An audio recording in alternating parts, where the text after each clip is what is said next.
Hello, everybody. Welcome into my latest live broadcast.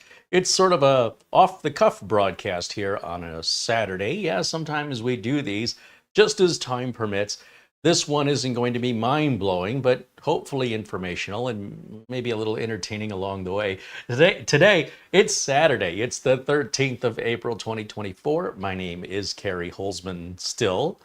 I'll let you know when that changes. In the meantime, hope everybody's doing okay. And thank you guys for popping in on no notice whatsoever that I was going live. A very spontaneous opportunity arose, and I thought, let's grab it with both hands and see what happens. Now, I've made no secret about some struggles in getting some boards ready to talk about the overvoltage that's occurring from motherboard manufacturers across the board on modern day Intel 12th, 13th, 14th generation chips. Now, it's also possible this was occurring on previous generations, but now it's been brought to my attention because it's causing a problem. There is some news going around. Actually, I could probably do a quick Google search for Intel 12th gen CPUs failing during gaming. And there are some reports of the 12th, 13th, and 14th gen chips that were running fine for 2 or 3 months. And then suddenly the games are crashing. Now, NVIDIA came out officially and said, this is not our drivers causing this problem. This is an Intel problem. And I'm just kind of doing a quick search while we're live here just to see if I can pull up any random articles here. I probably need to hit the news tab. Here we go. So just as an example, and I don't know this website, I don't recommend it, I'm just grabbing it because we're live and to use as an example. Of course, I encourage you, if you're interested, to do your own research and verification on anything you hear or see online. Take everything with a grain of salt. And a lot of times with YouTube content creators and even journalists, they just parrot out information that may not have been correctly interpreted. But just to give you an example of what I'm talking about here, we'll take a quick look at this site here talking about, if I can get my mouse to work, Intel Raptor Lake 13th, 14th gen, which would include 12th gen too, by the way. Core stability issues now mentioned in GPU driver notes.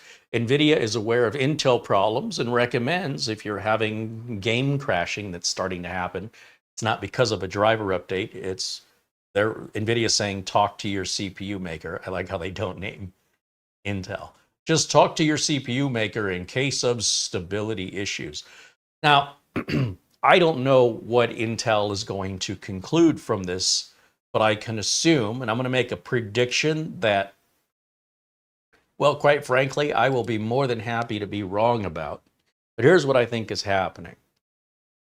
When you send too much voltage to the CPU, or in this case, we're talking about watts, we're talking about the Intel recommended power level 1 and power level 2 maximum settings or recommended settings from Intel are being disrespected, and the boundaries are completely being ignored by the motherboard manufacturers. And Intel, who could put their foot down and tell the motherboard manufacturers to stop this, is permitting it. In order for ASUS and ASRock and Gigabyte and MSI, in order for them to build motherboards and have them ready so that when you buy a new Intel chip, you have motherboards ready to buy, they have to work with Intel, with Intel's blessing. So if Intel is allowing this, and then what ends up happening, if this is what's happening, if the overvolting is causing a significant CPU degradation that is well beyond what was anticipated, instead of taking off a couple of years of life on the CPU, it may be ticking off, and I'm only speculating here, but it may be reducing the CPU life by 99%. So what ends up happening is your CPU works great for the first couple months, but that constant overvoltage being fed to it by the motherboard without the consent or knowledge in many cases of the end user. The motherboard automatically does this by default, and turning that down or back to Intel spec is quite complicated. So I thought I would get one of each board, an MSI, a Gigabyte, an ASRock, and an ASUS board. For those of you that may be impacted by having trouble keeping your CPU cool, and maybe you're spending all kinds of money on coolers unnecessarily, driving yourself crazy trying to figure out why is your CPU running so hot. The motherboard manufacturers universally, they all do this. They all overvolt these 12th, 13th, and 14th gen Intel chips. Because if they didn't, then they'd look like they were performing worse and you wouldn't buy them. So in order to stay in the marketplace, whoever started this, the others started to do it as well, or they would be perceived as being less value. So in order to get more performance out of the chip, they send more voltage and they send more wattage to it. In this case, we're referring to the wattage of the PL1 and the PL2. And they're ignoring Intel's recommended standards, nor are they even making it easy for you to go back and set it to the PL1 and PL2 recommended standards. And on top of that, they don't make it easy to figure out where that is and how to put it back. It is a mess. But what ends up happening is if Intel chips are being sent back to Intel under warranty, which they would be covered under warranty by Intel, and it's happening on a massive scale, well, then as you can imagine, this is going to cost Intel millions of dollars, not to mention the PR damage about the reliability of their chips. Now, it's totally possible Intel has a manufacturing issue that's affecting some of these chips, and that's why they're failing. But given that Intel really doesn't have a history of that, and they've got a solid history of chip making for many decades, seems less likely, but still possible. We don't know. And Intel forensics teams are looking into this to figure out what's going on. But I think it's pretty obvious. So I bought some boards to cover this subject matter before this news hit. And I think the two are related. But regardless of that, if you own a 12th, 13th, or 14th gen Intel chip, and especially if you're concerned about how hot your chip is getting, I'm going to explain why. Sometimes people don't experience issues with the CPU running hot until after a BIOS update. And that's because the BIOS update implements this new idea that we're going to send as much voltage as possible to the chip, and the chip will tell us when to back off, rather than following Intel's recommendations. In doing so, it's going to reduce the life of the CPU. It's going to degrade it. PC World magazine recently had Dr. Ian Cuttress on to talk about CPU degradation caused specifically by this condition. And they were sort of theorizing what was possible with regards to how this would affect the longevity of the chip overall. Now, this is a problem that's likely going to go away in the next, in future generations of Intel chips, because they move away from a monolithic chip architecture, which is, if you pull the CPU internal heat shield off, underneath of it, you'll see a giant chip underneath there. They're going to go to little tiny chips, or what we call chiplets, that are all interconnected, and trying to overvolt those and such is going to get much more complex. And in fact, I would even suggest maybe avoiding the new architecture on the 15th gen, because it's going to have problems like any generation 1 product. We'll see, and of course we'll cover it here so you don't have to worry about it, but that's likely making this a unique problem for 12th, 13th, and 14th generation owners. Furthermore, if Intel does in fact find out what I'm speculating to be the cause, then there will be a required BIOS update that I imagine Intel would say to the motherboard makers, if you want to work with us in the future, you can't cost us this money and damage our reputation by allowing this overvoltage to occur. If the users want to do that themselves, you can always enable that for those users who have the knowledge and will take responsibility for the damage. But if we're doing it out of the box without the user's knowledge or consent, it's just making us look bad. It's costing us money. So if you want to work with us in the future, you won't work against us, you'll work with us, or we won't work with you. That's where I think this is going. So when I was buying different motherboards to showcase this, I've got a Gigabyte, ASRock, MSI, and ASUS. I was prepping them so I can show you how the PL1 and PL2 settings are being set without your consent or knowledge out of the box, and how difficult it is to find them and change them, because it's a different process for each motherboard maker. where it is and what it looks like and how it's described varies depending on who makes the board. And to make it even more confusing, it may even vary based on the model of board, even from the same manufacturer. So I'm not going to go all the way over the top and cover every detail, but I will take a reasonable attempt at showing you to educate you, to show you what I'm looking for, the general area in which I'm looking for it, and the general concept of identifying it, so that you don't have to follow along like a robot, but you can use that brain, that gray matter between your ears, in order to define and to seek out that which you know to identify, versus just following along, click here, click there. So I'd say following along is like remembering the dance moves of a song. You don't necessarily have any dancing skills if all you're doing is memorizing moves that some choreographer taught you when you practiced. On the other hand, if you're just jamming out improvisationally to a song and you're gathering attention in a good way, and you have this natural talent, you can dance, that may be something you've learned, it may be something you're born with, but regardless of that, there's ritualizing repairs, which is what we see a lot of online, where nothing is explained other than click here, click this, do that, and this is your end result.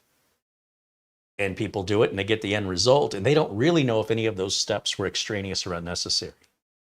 But then when somebody else has the same problem they just fixed by following these dance moves, this ritual, then what do? They tell the next person, you put your right hand in, you put your right hand out, and then when you're all done, it works. But when anybody asks why, very few people can answer that. So in order to explain this scenario, I want to demonstrate what I'm looking for so that you don't have to worry about your board being different. So you can confidently look in there with the same logical reasoning to be able to identify what it is you're looking for versus being told exactly where to go and what to do. So in this case, it complicates this video a bit. And what complicated it yet again was the ASUS board that I ordered. It won't let me install Windows without locking up. And in my diagnostic that I've already done previously, I changed every part. There's been a CPU sitting right here the last couple videos. That CPU was in here. I swapped it out with another CPU. I swapped the RAM out with different RAM. I swapped the SSD out with a different SSD. I swapped the power supply with another power supply. I've updated the BIOS. Nothing's making any difference. I went back one BIOS version. Doesn't make any difference. I thought, let's demonstrate it here. Let's verify the problem together. And then I sent a refund or return exchange request to Amazon, because I ordered this from Amazon. And the parts I'm using today, they're all in the video notes below the video. This board was on sale for $99. It's not anymore. But the good news is the 13500 chip is only $200 now. Price went down on that. It wasn't when I did this. So these are all 14500 chips, which are a little bit more. At the time, they were actually $5 less. This is how quickly the industry changes and why we're using the parts we're using. The 14500 was $239 US dollars. The 13500 was $245 US dollars. So why would I buy the older chip and pay $5 more? Today, the 14500 is still around $240, but the 13500 is now $199. But now this motherboard that was $99 is now like $149, $139. So something's wrong with the board. And then it took Amazon like 10 days to get me an exchanged board. And I have 30 days to return this board. So I want to verify that there is a possibility that this OLOY RAM that works great with every motherboard manufacturer I've used it on. It may be ASUS doesn't like it. And the only other RAM I have, well, it's a different model of RAM. It's still made by OLOY. So I ordered some more RAM. This is getting very expensive. But let's just recreate what the original problem is. And now that I have the spare board, we can then move all these components to the new board. Let's see what happens. If it's the RAM, I anticipate we're still going to we're going to lock up during the Windows 11 installation. If that's the case, I know it's not the board. As you can imagine, this gets quite expensive if you're a home user trying to self-diagnose. And sometimes, quite frankly, it's not worth it. You know, the parts we're dealing with here aren't multi-thousands of dollars in equipment. But thank goodness for Amazon's return policy, because I'll be counting on it a lot during this whole process. So let me start by putting the RAM back in it, because I've taken the RAM out. As you can imagine, my frustration level on this is quite high. And I'm kind of glad Amazon took some time to get the replacement board back to me, so I had some time to get my mind off of it. Because the more I thought about it, the more I just kept coming around in circles to where I've already been, and was kind of stuck and angry, frustrated. I haven't used ASUS boards in a while, and this is just more confirmation as to why I personally will stay away from ASUS boards. Even if this works, I'm so burned by it. I'm accustomed to just grabbing whatever RAM I want, whatever CPU I want that's compatible with the socket, whatever SSD I want, regardless of manufacturer or gen, and I put it in whatever motherboard I want. And on the Intel side, everything just always works. Go back and watch my live video builds and you'll see. You'll see me tearing the plastic off brand new products, putting them all together, and they just work. So for ASUS to be the one exception to that, if there is a RAM compatibility here, it's inexcusable. If something's wrong with the board, it's inexcusable. To me, I don't make a lot of money at this, so any sort of delay in causing it to get done prevents me from working on the next thing.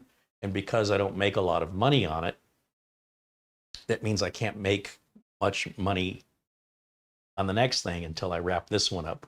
So instead of making money, it's costing me money. That's not a good way to stay in business. It might be fun for a hobby, but as you can imagine, I don't have the patience for it. Not when I'm accustomed to being spoiled by literally every other manufacturer by comparison. So I've grown accustomed to raising my expectations. I understand, things happen. It could be a fluke. That's what we're here to find out today. Will the replacement board do the same thing, or does the replacement board fix the problem? Or am I going to hook all this up and suddenly it's just going to work while we're live on camera because, Murphy's Law? It's kind of exciting. Let's find out. This is real life tech work. This is what I do. And with as much as I've been through already on this board, and I feel I've been quite thorough, I fully expect, obviously, or I wouldn't be doing this live, that this is going to perform and lock up exactly as it has been consistently since I got it. If it proves me wrong, what can you do?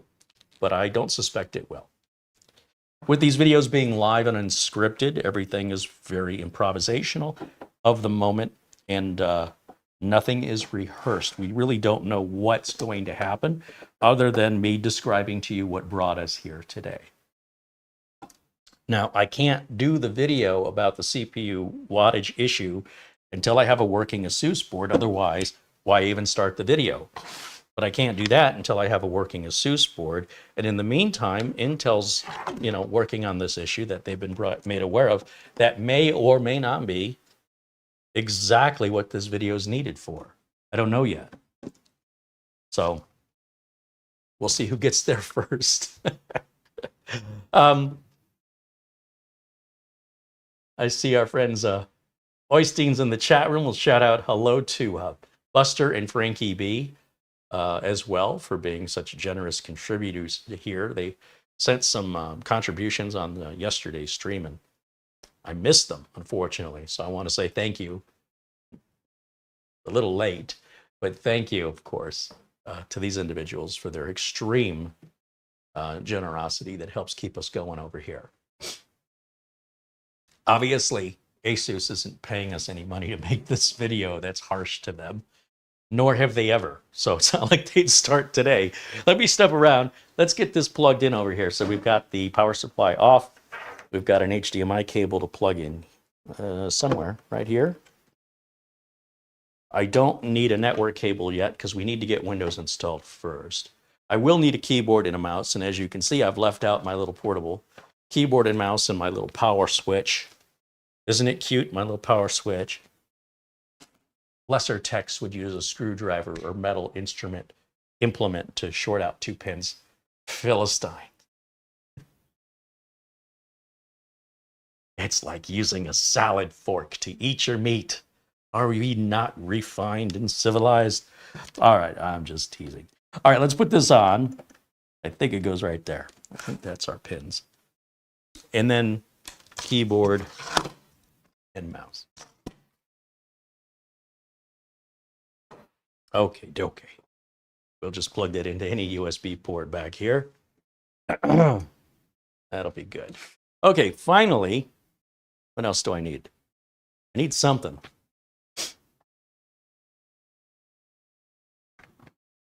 Keep your jokes to yourself. I need a Windows 11 installation USB flash drive, which I have here. And I have a video showing you how to make this free and legally direct from Microsoft. You just have to buy a legal key to activate it if you haven't already activated previously. And you can pick those up for about 90% off retail price from our friends at VIP CDK deals. Everything's guaranteed.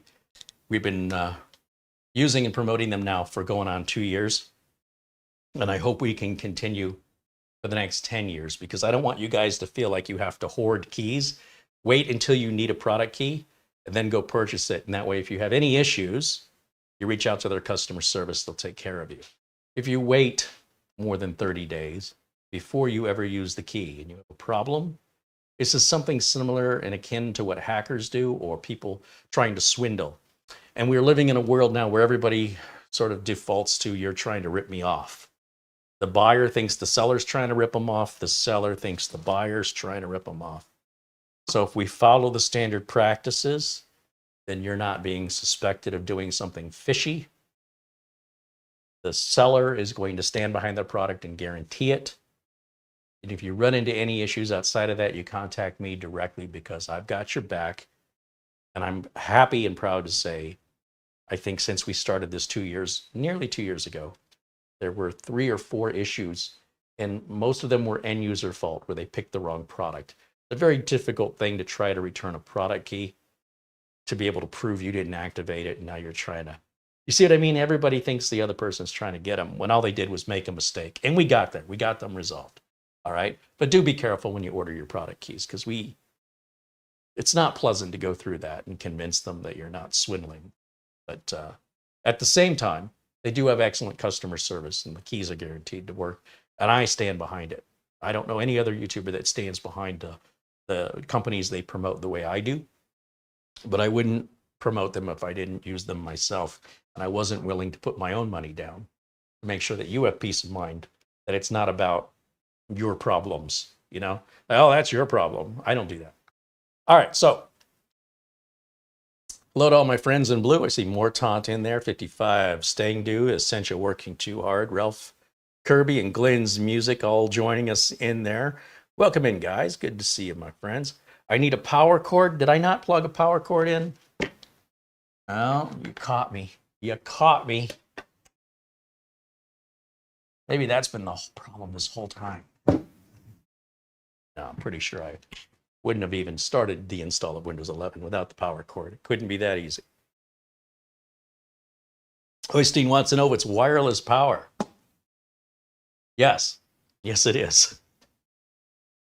If I were you, I wouldn't walk between the sending unit and the receiving unit, where you could be wirelessly electrified. Be careful where you step. Don't cross the streams. Let's try and fire this up. I think I've left the SSD in it, which may have a incomplete install of Windows 11 on it. Let's just see what happens. So let me go to my HDMI input here. Bear with me for a second. And I'll put myself up in that corner. Okay. And then I'll hit switch here. Okay, fan is turning. We should get some kind of a post. See the RAM RGB just lit up over here on my side. I'm going to hit the delete key to get us into the BIOS. Well, in the BIOS, and you know what? Let's just get rid of camera 1 here for a second so we can identify where we want to boot to. So normally, you can hit a key on the keyboard depending on the make and model of computer you have. It could be F12, it could be F8, it could be whatever, to get to your boot options. In this case, I'll hit F7, which is identified down on the bottom right here for advanced mode. And then under, is it under boot? Here it says boot override. And I want to make sure I don't boot to that solid state drive. So we'll do the first partition on the UEFI SanDisk. That's my Windows 11 installation media. And when I click on that, the system automatically restarts and should be loading now from the flash drive. And that all looks correct. So when we hit next and install now, we may have existing partitions on the SSD. And we want to remove all of those. We want to erase all the data off the SSD. I tell it I don't have a product key, but if in fact this does get successful, I will, at the end of it, verifying everything's working. Oh, look, I'm already frozen. My mouse no longer works. Everything's locked up. I am totally locked up right now. I couldn't even get that far. I mean, this is absolutely maddening to me. Nothing's... Hello? Hello, computer. Hello? Didn't work. Again, swap the RAM, swap the CPU, swap the SSD. It locks, not always in the same place, but it never lets me get through a Windows 11 install. But it also doesn't show me any errors. I can get into the BIOS just fine. And not a problem I have seen with any other board from any other manufacturer. This is strictly this board from ASUS, and maybe that's why it was on sale for $99.99. I don't know. So I'm going to try one more time, probably in vain, but we'll see if we get any further with it. But it should be pretty consistent in the lockup. So let's go ahead and turn it back on. And once again, I'm going to hit the delete key to get me back into the BIOS. And then delete, get me in there. F7, over to boot, and then over to UEFI SanDisk. Resets, should be loading. Now, I wouldn't have to do this if a failed Windows 11 install wasn't already in progress on the SSD. So normally, you know, the SSDs I put in, they're fresh and new, and they don't have any partitions or data on them. So the motherboard would have no choice but to boot to the only bootable thing.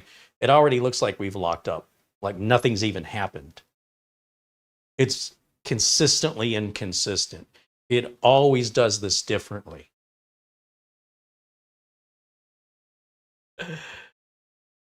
Do I think that the Windows flash drive may be faulty for not installing? That's what Ron wants to know.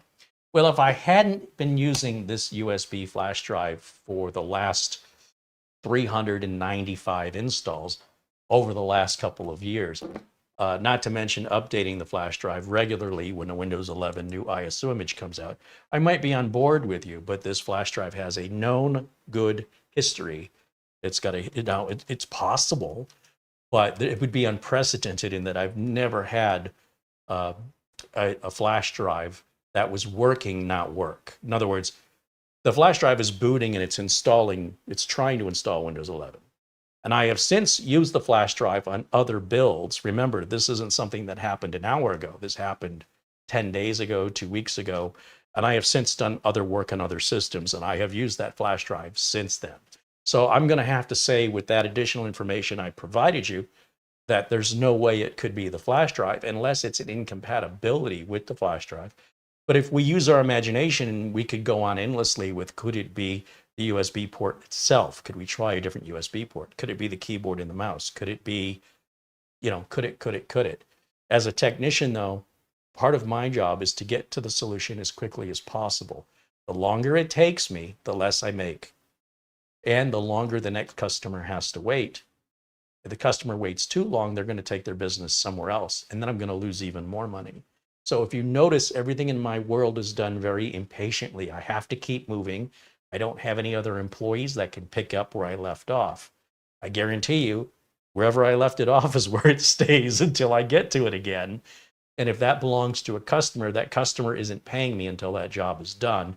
And the next customer can't be helped until that job is done. Okay, so put yourself in my position and think about that. So let's back over to F7, back over to boot, and it doesn't lock up at all, right? It's fine. And then we tell it, boot to the flash drive, it resets. Let's see how far we get this time. I've changed the heat sink. I've changed the thermal compound on it. I've done everything I can do to try to eliminate what should be the obvious things. Now look how much further we got this time than the previous 2 times, which I think is, partly fascinating that it appears promising, like it's going to work. And, did we even make it this far? It just locked. Okay, so I think I understand why they call it Windows, because it makes you want to throw it out the windows. Let's go ahead and turn this off because, as you can see, it's a bit maddening. One of the easiest way to diagnose a problem is that the problem happens consistently. So if a system won't turn on, that's a pretty easy thing to fix. If it's always the same, every time I hit the power button, nothing happens, that's a very easy problem to fix. Every time I click on this, that happens. As long as we can replicate the problem, it's super easy to fix that. But when the problem isn't consistent, or if the problem is intermittent, where it only happens sometimes, and it doesn't matter if it's a problem with your car, a problem with your health, whether you're a doctor or a mechanic or a technician, diagnosing those sometimes problems are always uncertain because you never quite know if you fixed it, because how much time do you spend testing? The best test is to give it back to the customer and see if they come back. And so the wheel goes around until the problem is finally resolved. And if that wheel has to go around a few times, you're going to have a pretty pissed off customer and you're going to be losing a lot of money, as you can't keep billing the customer every single time you haven't fixed it right. They'll be expecting you to fix it at no further expense until it's resolved. And in the meantime, you're not helping the next person in line.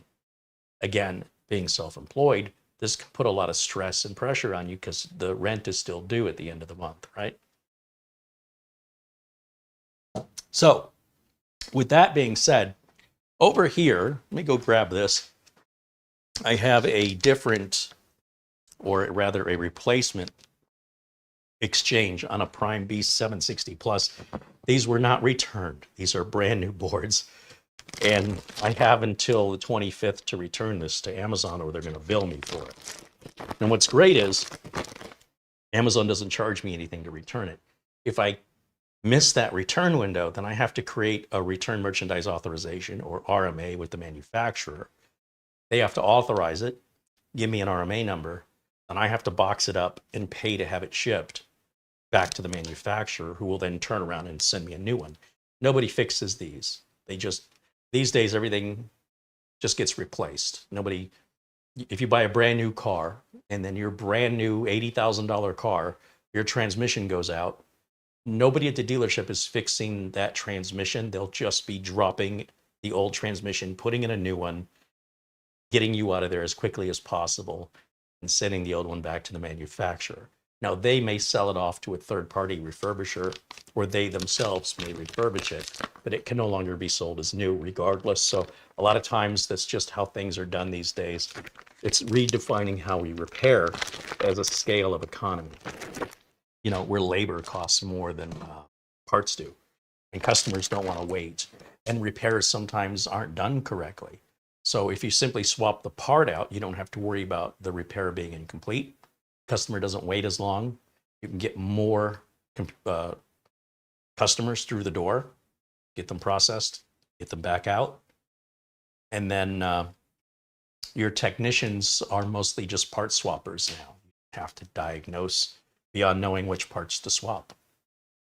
So I did think maybe there was a RAM issue here, and I did switch the RAM for a different a different set of RAM, but was also from OLOY.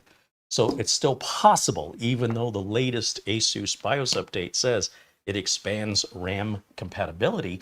Those are often all that's needed to have a set of non-working RAM start working, just a BIOS update. But I've never had a problem with OLOY RAM. This is the first time I've ever seen it. And I want to remind you all the parts I'm using, everything from the SSD to the RAM, they were brand new. So my level of frustration and my patience is through the roof on this because I'm frustrated and this is unjustifiable. There's no way this should have got through quality control. Everything is operated by machine now. So everything is done exactly the same. The factories don't shut down for lunch or, maybe a little maintenance here and there, but they run 24/7. They do everything exactly the same. They never have a bad mood. They never call in sick. The machines are just doing everything precisely. It's hard to believe there's anything that could go bad between the manufacturing and giving it to the customer. There's no moving parts until I add the heatsink. So I just find this unjustifiable. It's very strange. It's abnormal. Now, I hope this is an exception. I hope this is not the way ASUS conducts business now, and that I just got unlucky because it's been a long time since I've opened a brand new part of any kind, power supply, motherboard, CPU, RAM, solid state drive, and then found it didn't work brand new out of the box. And I show that all the time here on my channel. It's all live and unscripted. We never know what's going to happen. It's kind of easy to predict. It's likely going to be the same as the time before that and the time before that. So when something unusual like this happens, it's inexcusable to me. But again, it may just be a fluke. The only way I know is to swap it out with another one, move all the suspected parts that could be the problem onto the new board. And if the new board doesn't lock up, we know that the only part remaining is the board that could be the problem. And I don't want to diagnose it further than that. It's a brand new board. It's under warranty. It's not my problem. And any attempt to fix it would void the warranty.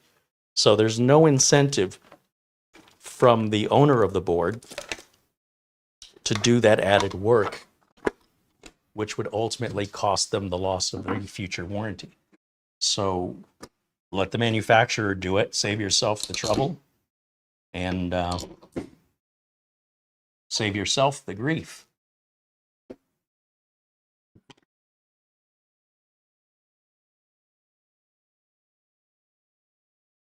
So this was a brand new heatsink, and I just slapped it down on that chip there. I don't know.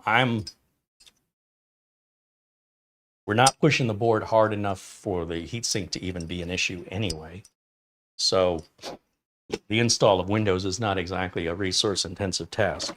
Let's go ahead and get the solid-state drive out of here.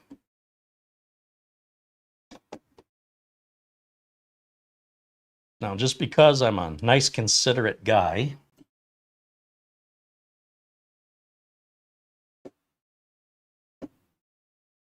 I will take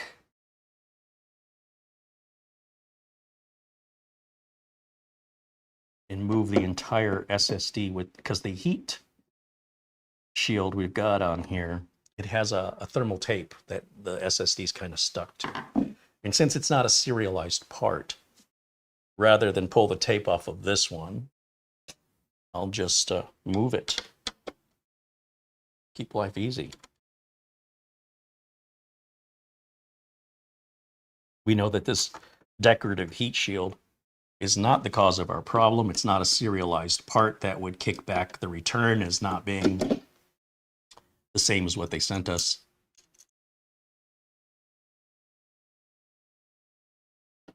But I certainly don't have to. I'm under no obligation to do this.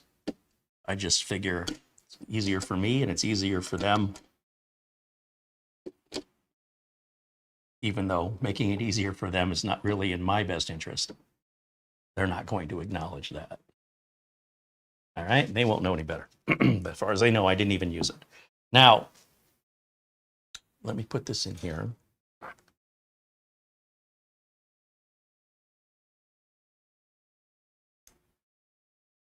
So the tape, it's a little bit sticky. It's not glued on there, but I would say it's sticky. So be cautious when you're removing it. Hopefully you won't have to do this on a new build. Normally they go together without these problems. This is highly unusual. Hence the reason for the video and why we do it live, so you know Nothing here was set up. There's no bias. I'm not out to get ASUS or anything like that.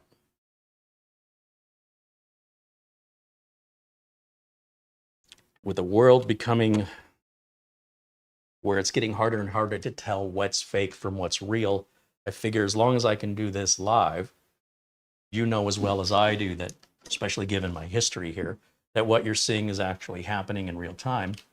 And I was going somewhere with that. Well, this is only going to probably get more confusing with the advent of artificial intelligence and videos created. They're having TV shows made that are made and generated entirely by AI. It's going to be hard to know that the actor you're watching isn't really a person at all, but just computer generated. Sadly, I'm sorry to say, I am not computer generated. I have generated a few computers, though, in my time. So I probably have it coming. They'll be getting their revenge on me. Let's get the CPU moved over. This is the second brand new 14500 chip I put in here. So let's just take all of our questionable parts that could be causing this to lock up and move every single one of them to the new motherboards. So that way, if it does make a difference, we know for a fact it's something wrong with the board. We don't have to go any further than that because, again, it's a warranty issue. It goes back to ASUS and Amazon. Their return period, as long as we're within the 30 days of purchase, is very generous. You don't have to pass a test, right? You just say, I want to return it. Doesn't matter what. There are a couple of grooves cut out in the CPU socket that make lifting out the CPU much easier than if you try and grab it any other way. But on the left and right, where there are sort of wings on the edges of the internal heat shield, you can just lift that straight out. Now, a lot of times you'll see me use my suction cup, but when there's thermal compound already on there, I don't want to clean that off because we're just moving it. We're going to put everything back together again. And with that on there, the suction cup isn't going to do much, is it? So we'll just do this the old school way with our fingers. Make sure that's seated. Lower the retention bracket and lock it down. Okay, then I want to take and I just got thermal compound on my fingers. We'll take this little cover. This is a very important little cover that protects all the little delicate pins in the CPU socket. And if we don't put that back on, our warranty is null and void. Even though Amazon will probably still take it back, they shouldn't. They should kick it back and say, sorry, you sent us a board irresponsibly. We wanted it sent back to us the same way you got it. If we didn't send it to you that way, don't send it back to us that way. So even though Amazon will oftentimes look the other way, it's usually the next person who gets the board who's the one that gets burned by your lack of consideration. And I really wish Amazon would enforce the rules and say, hey, we sent this to you with these parts in this condition. We expect it back the same way if you want all of your money back. Otherwise, we're going to figure out what all of the things that you've sent back differently or missing completely, what they cost to replace, and take that out of your refund amount. Amazon does not do that. Really wish they would. Because I've seen some stuff returned that I can't believe. There's a whole return scam on Amazon, and it's costing small-time sellers a fortune.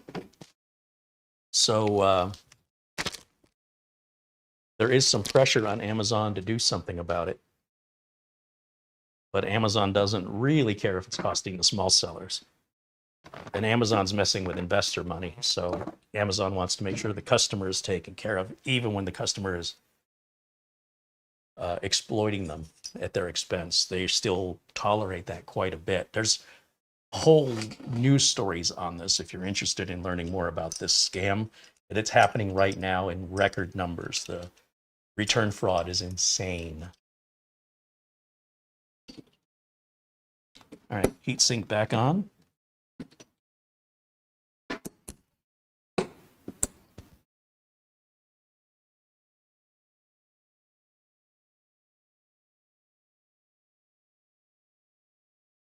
And we'll put the RAM back in.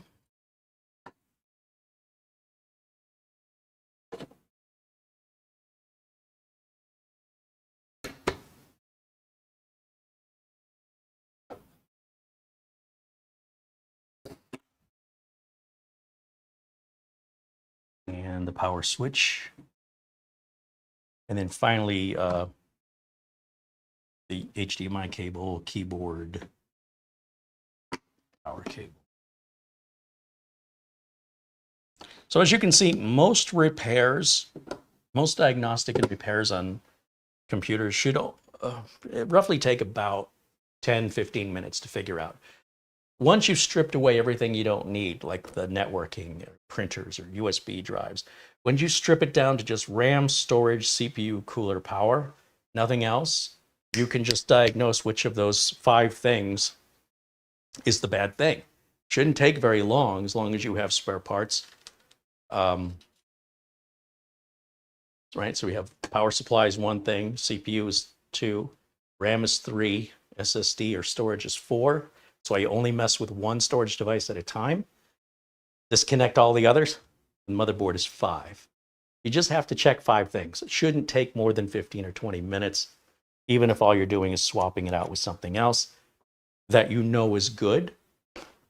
And even if it wasn't good, what are the odds that it would be bad in the exact same way, you know, and have the exact same symptom? That would be a little hard to believe. Very, very unusual. Now, with all that hooked back up, let's go back over to my HDMI input here. I'll put myself back in a corner. And let's turn this board on. Probably need to turn the power supply on, right? Okay, fan is spinning. We're doing our first power on. That means it may take up to 3 minutes, 2 to 3 minutes, as the BIOS figures out, hey, what CPU did you just plug in? What RAM and what timings of that RAM did you just plug in?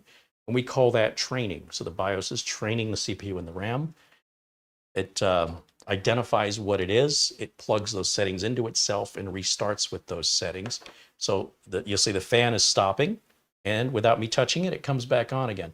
This is all standard practice across all motherboard manufacturers on a first-time boot with new or changed hardware. Now, in theory, this should take us right into the BIOS because I don't have, well, I rephrase.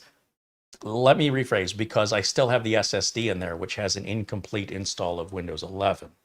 I really need to put my Windows 11 flash drive back in, but I want to make sure this thing fires up.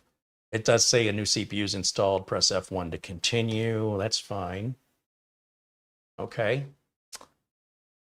And then I really don't want to take it any further than that. I want it to boot to the flash drive. There's probably a newer BIOS available than what we have out of the box here. It is recognizing the 14500 that we put in there. And obviously it recognizes the RAM, or we wouldn't have gotten that far, right? It wouldn't boot if it didn't recognize the RAM. So it seems unlikely we're having a RAM problem, but it still could be because of an incompatibility somewhere that only creeps up during certain process requests. F7, and then back over to boot. And then, oh, this is interesting. It doesn't even see the SSD. Did I not plug it all the way in? Pretty sure I did. Oh, wait. Windows Boot Manager. So it does see the SSD. It doesn't see the flash drive. Oh. Let's just hit Control-Alt-Delete. See what it does. See if it'll boot to the flash drive all by itself. Or you know what? No, I take it back. Let me hit delete again. Maybe the flash drive needed to be plugged in before I went in the BIOS.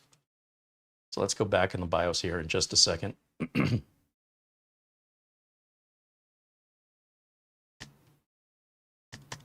I'm just hitting delete over and over and over again. That's what you're hearing. Tapping. F7, over to boot. Yeah, that's why it didn't show up before. Now we're going to boot off of the flash drive just as we have before. We're going to try, see if we can get Windows 11 installed this time. If we're successful, there's something wrong with the motherboard because nothing else changed. If we're not successful, well, we're back to square one again, but with a little more knowledge than we had before, that can help determine which way we need to continue forward, which, you know, this is the way, I guess is what I'm trying to say. This may be the way. Let's try and see what happens. We'll hit next, install now.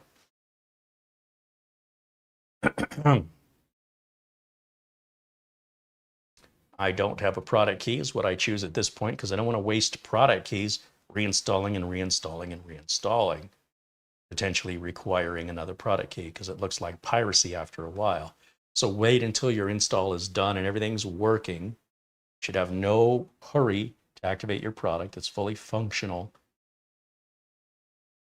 We're already further along than we were, but you can see I've gotten this far before, just not consistently.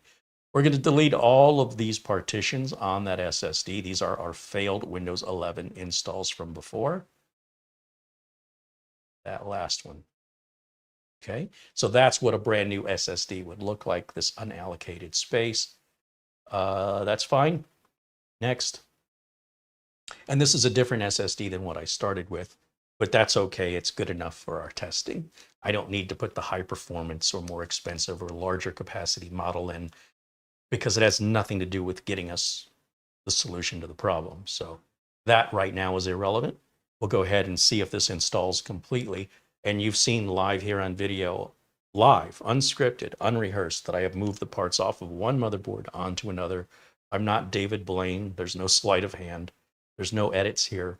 I have nothing against or to take out from ASUS. I'm just here to show off their products.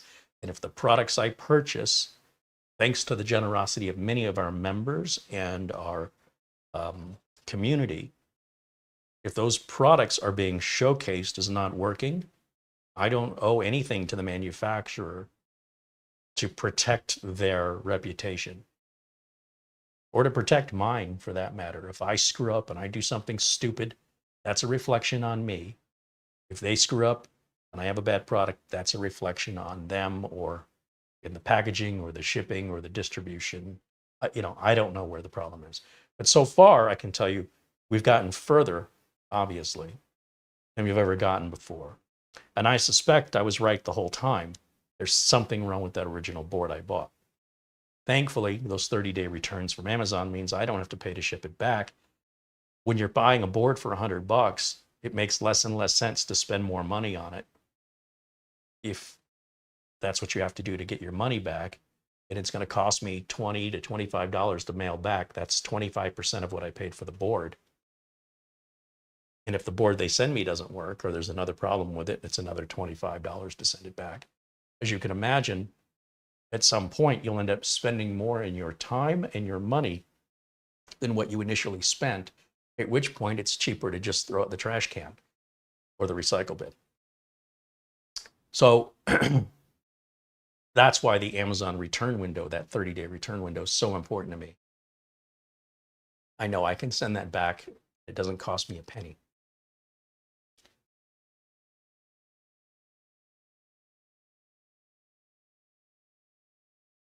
Gregory Howard joins us and says hello.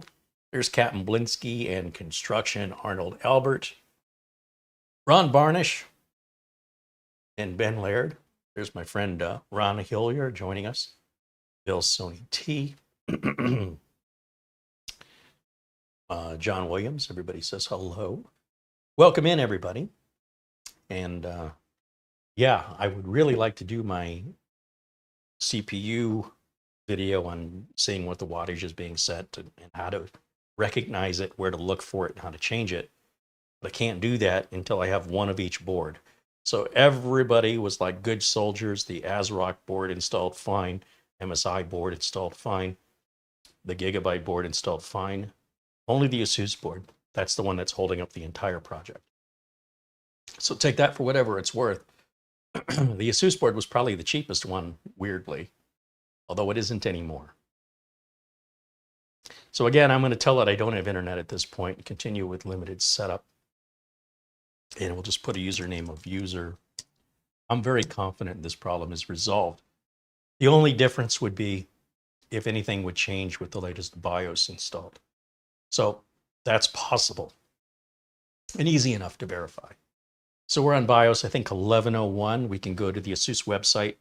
We can grab the latest BIOS, throw it on there, and do another install of Windows and see if it locks up. Once Windows is installed, I'm not exactly sure that that's a reliable way to verify if the lockups are resolved related to the BIOS change. So the only way I would know is to reproduce the problem exactly the same, knowing the lockup occurs during the Windows 11 install, and knowing the only difference remaining between the new board and the previous board was the previous board did have a newer BIOS put on it prior to trying to install Windows 11. This time I installed Windows 11 first.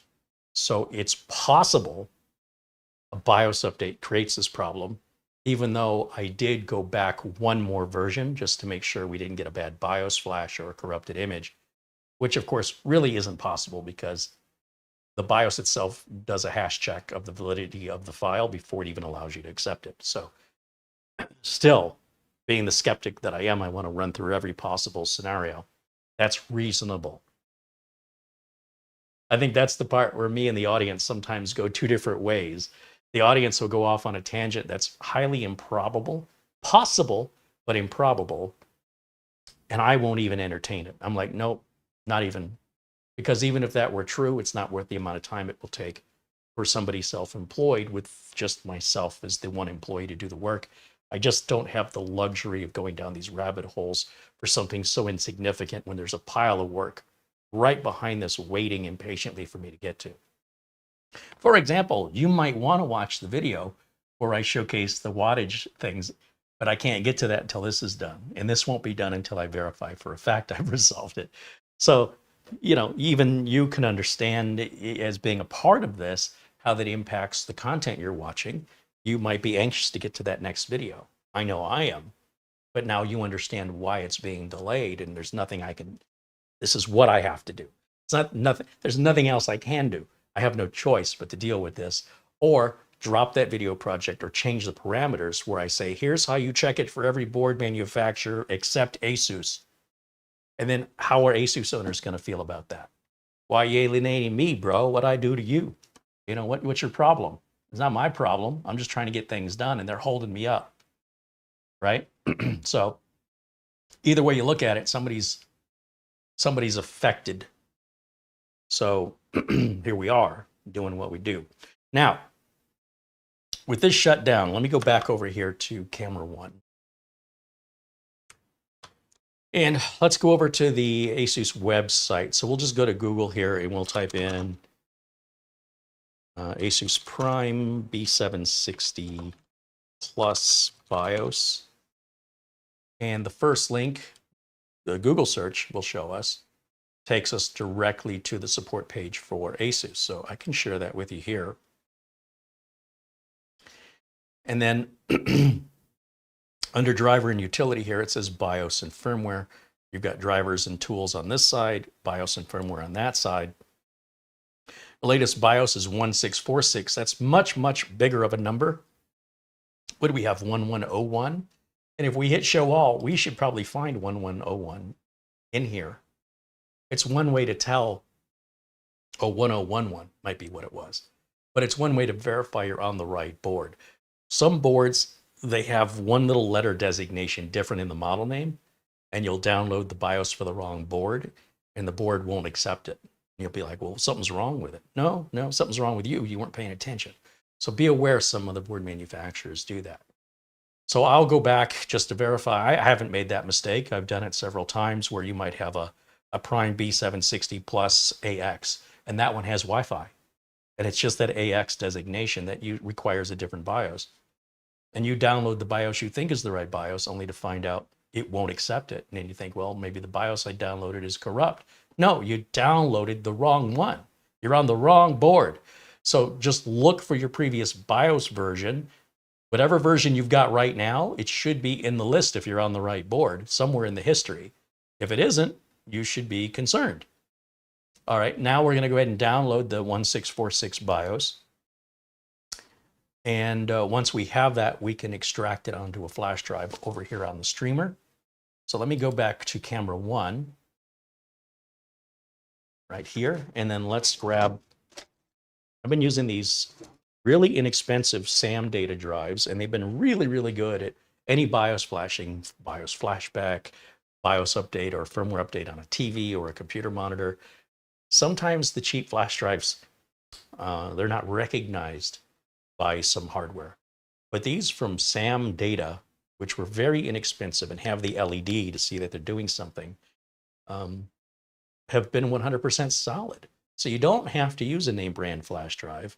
We've already demonstrated that in a previous video where a no-name flash drive simply didn't work to update the BIOS. And then all we did was change the flash drive to a name brand, and then it worked fine. So I've been trying to find a no-name brand that works. And so far, the SAM data drives have been very inexpensive. They have the LEDs, and they seem to perform, be acknowledged by everything I plugged them into universally without any issues, including the previous, I think it was a motherboard where it wasn't recognizing in the BIOS flashback.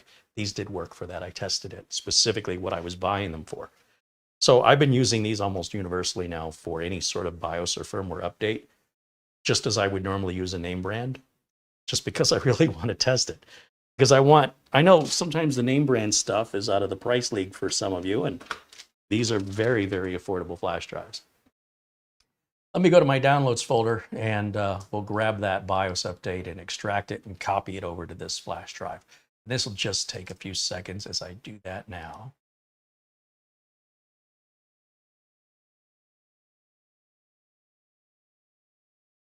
Yeah, after the show, I can put a link to the SAM data drives that I'm using. They're like $2 a piece or $2.50 a piece. You get 5 of them. And each one's a different color: green, red, black, white. It's the last one. Whatever. I'll put a link to it on it. They're very cheap, very inexpensive. Okay. That's done. And we'll go around here and plug this in. We'll take the Windows 11 flash drive out. Got my SAM data. In case you want to look for yourself, you can find these on Amazon with a search. These are 8 gig drives, 8 gigs a piece. They're not super fast, but a BIOS update is never going to be reliant on how fast your flash drive is. So it's kind of irrelevant for that. And it would make a fine Windows 10 or Windows 11 boot media too. Sure, it may not be as fast as my more expensive SanDisk Extremes. Unless you're doing multiple installs a day, who cares, right? So I have a twisted justification for needing that, right? I can get things done faster and I've got more work waiting, etc. Let me turn this back on. And then let's go back over to our HDMI input. And then back over to delete, delete, delete. Keep hitting delete over and over and over. There we go. F7 is advanced mode. We'll go over to tool because BIOS updating would require a BIOS update tool. And the first option is the ASUS Easy Flash Utility, right? You see that right up here. So we'll hit enter. And it says, let's see what drives you've got. And there's a list of file systems here. This 7663 megabyte, that looks like 8 gigs to me. That's probably our flash drive. And indeed it is. There's only one file on that flash drive, so I don't make any mistakes, right? The flash drive is always kept empty. I put the BIOS update on that flash drive. It warns you if you've got BitLocker turned on, you're not going to be able to see your drive anymore. And it asks you again, you sure you want to do this? And then it asks us again. And then finally, I'm like, yeah, would you just get on with it already? Unlike a lot of people that do this, I know exactly what I'm doing. You don't have to ask me 3 times, but it is what it is. So we're going to allow this to do what it needs to do uninterrupted. We want to leave it alone. Don't mess with your keyboard or mouse. Don't mess with anything. Don't cut the power. If you're impulsive, get up and walk away. Go out, check your mail. I don't know. Start your laundry. Do something to occupy your mind if you are fidgety and you can't sit. Because if you interrupt this, I can almost guarantee it will fail and you will brick the motherboard. And that may not be a warranty issue because you damaged it yourself. So Strongly advised, do not take this lightly, but it's not dangerous if you leave it alone. I don't think we've ever had a BIOS update fail on a live video. I'm not even sure I've ever had a BIOS update fail regardless, but I always follow the same precautions and I always get the same outcome. If you don't follow these steps, don't expect to get the same results. Okay, that needs to be said for some viewers. I'm sorry for those of you who don't need to hear that, but this is the reality we live in.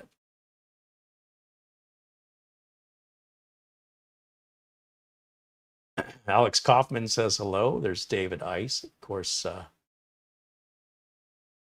Mara, they're in our chat room, hanging out. There's Mark Gaines, joining us from Northern Ireland, and Barry Klein. Kevin Crowley saying hello. And Jeff Jankowitz.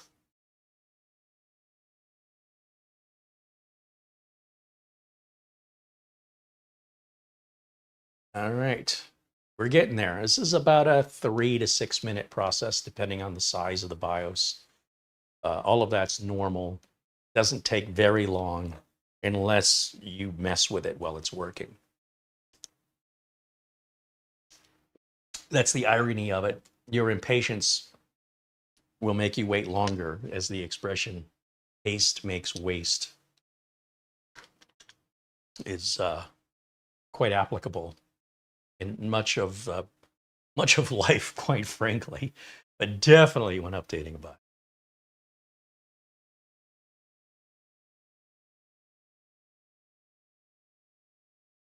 Ghost Shadow says, when I'm updating a BIOS, I always have the system plugged into a good UPS. I've had power fluctuations, brick motherboards, during a BIOS update. Yeah, and if I had power fluctuations, I would do the same thing, but I don't. Now, this is important, and I want you to pay close attention to this because it's already moved on without me doing anything. It says the system, upon rebooting, it needs to update the Intel Management Engine firmware. And this may be a little confusing because you might be under the assumption, as I was, and don't mind me, well, this says no signal. I'm still here, as you can clearly hear. Let's see if I can put myself back on a corner without us missing what's going on. Okay. BIOS is updating LED firmware. Do not shut down or reset the system, is what it says right now. So we're not done. This is still a hands-off situation. It's rebooting again. It's doing all of this on its own. I'm just a witness, okay? I'm not controlling it. I'm not interfering with it. And I don't know what LED firmware is. It may be referring to the onboard RGB controls and ASUS Aura software. That would be my guess, the ARGB controls, but I'm not sure. I don't think it literally means it's updating LED firmware. Now, this is what's interesting to me. It has taken us back to the BIOS firmware page. It said before that it wanted to update the Windows Management Engine or the Windows ME firmware. Normally, when your firmware is done, it takes you back into the main startup page, the same page we see every time we go in the BIOS. This suggests to me, and I probably would be beneficial for me to read the documentation, but I think the reason it's done this is it wants us to, once again, update the BIOS, I think, with the same warnings, except this time it's going to update the Intel Management Engine. Yeah, exactly. There it is. There it is. That's exactly what it's doing. Now, you think it would have automated this. So if you thought, okay, I'm back in my BIOS, I'm done, you're not done. You left your BIOS incompletely flashed. Would you like to ask me how I know this? Now, I've never seen any other motherboard manufacturer follow this process ever in my life. updating the ASRock, MSI, and Gigabyte boards for this project. None of them did this. I've never seen this behavior before. It's quite confusing. And the fact that the BIOS advanced on without me clicking OK with that important information was likely telling me that when we come back into the BIOS, you're going to need to select the BIOS again. But by the time I started reading it, it moved on without my approval. So there's another negative mark for ASUS in that behavior. So if you walked out of the room and came back and your BIOS is back up, you'd think you were done. And in any other make and model of motherboard, you'd probably be correct. But with this one's different than all the others. This one's special. So now, by selecting the same BIOS and going through the same thing, we're getting something different happening, which isn't normally how computers work, by the way. Normally, you click on something, you get a result. But in this case, you get a different result based on what you did prior, even though it's a BIOS. Now it says update successfully. I don't know if they mean updated successfully or update was successful. So we've got bad English on a company that has a North American headquarters, but still uses poor translation services in Asia for their English language. So again, we're going to put another negative check mark on ASUS for not even paying attention or caring enough to pay attention to the details of the being respectful of using the language properly of the country you have a headquarters in. Now, if I'm ordering this off AliExpress, that's a different story. But if you've got a headquarters in North America, you should have fluent English speakers and likely translators who could give us proper English instruction in what is already a very confusing and complex technical area known as the BIOS. That poor English doesn't make that confusing technical area be any clearer for anybody of any level of knowledge.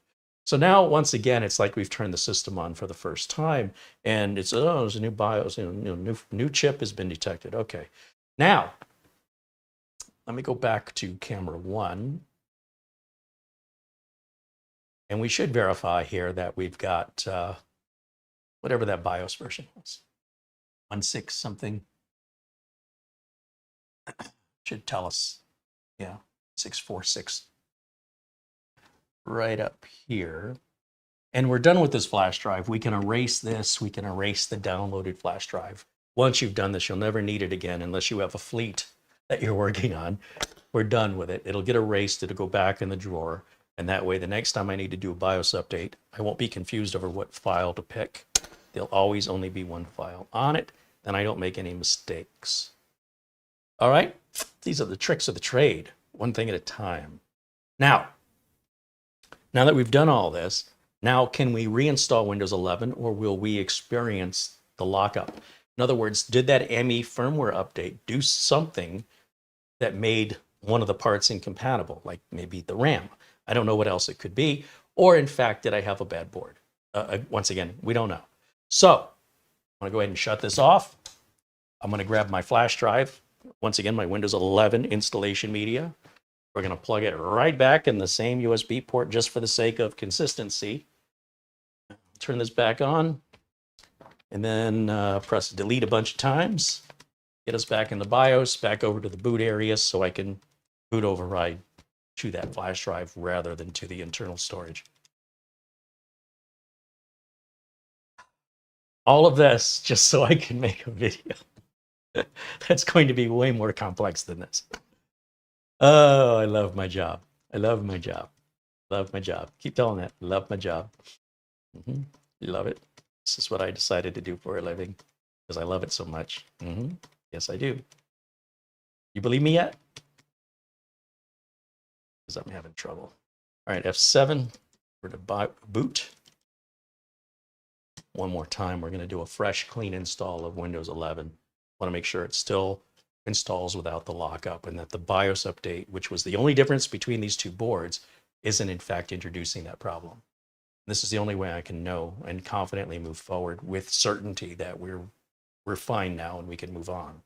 I have to know the ground I'm about to step on is firm before I put all my weight on it. I'm a little cautious that way because I've fallen through a few times in my life and it's never fun, and I would like to avoid that from now on. These are the things we've learned when we get older, to be a little bit more cautious, a little bit more skeptical, and a lot more successful Even if it does take a little bit more time, it'll end up saving us time in the long run and give us more consistency of results. So again, don't have a product key. So far, so good. I'd say not to jinx myself, but I think it's bad luck to be superstitious. Figure that one. Click OK on that.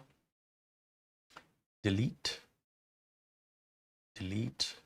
So again, we're just resetting the hard drive back to like new status.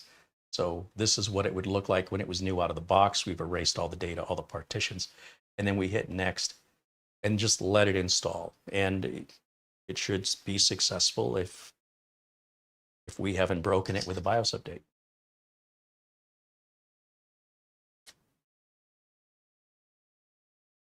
All right, let me take a look here in the chat while we're waiting for this to process. And you know, back when we installed Windows 3 or Windows 95, Windows 98, we'd have to keep swapping out floppy disks. And it would take, you know, half hour, 45 minutes to get Windows installed. We are spoiled today. So if you feel like, oh, I got to go through another install, please, this is nothing. This is really quick. All right, let's see. Joe Martin says, I'm glad I saw this install. Now I'll be on the lookout. The Easy says, ASUS Prime motherboards are not so good quality products. It's a little better than basic. Well, ASUS used to be known for their quality and their high prices. They were often, in my mind, I would relay them in such a way as to describe it as like Pepperidge Farm products here in the USA. Pepperidge Farm products are usually very delicious, whatever they are. They're also very expensive, but you get what you pay for. And I've always likened ASUS to Pepperidge Farm in that they were expensive, but they were good. Now they're not so expensive and maybe not so good. Something's changed in the management of the company, apparently, with regards to the priority of value or quality. I'm not sure, but clearly something's changed. It's not like it used to be, not in a good way. Al Hedge renews his membership, now a member for 16 months here on the channel. Thank you, Al Hedge, for supporting the channel. Go Shadow said it was 13 3.5-inch floppy disks to install Windows 3.11. And then I think it was 5 more floppy disks for 3.11 for workgroups. Those were the good old days, huh? Oystein says, too bad Amazon will not sell SAM data USB drives to Norway. I'm sure I could put some in the mail to you. Probably cost more to mail them, but you know, there's probably something equivalent. It doesn't have to be just SAM data. It's just the brand I've tested.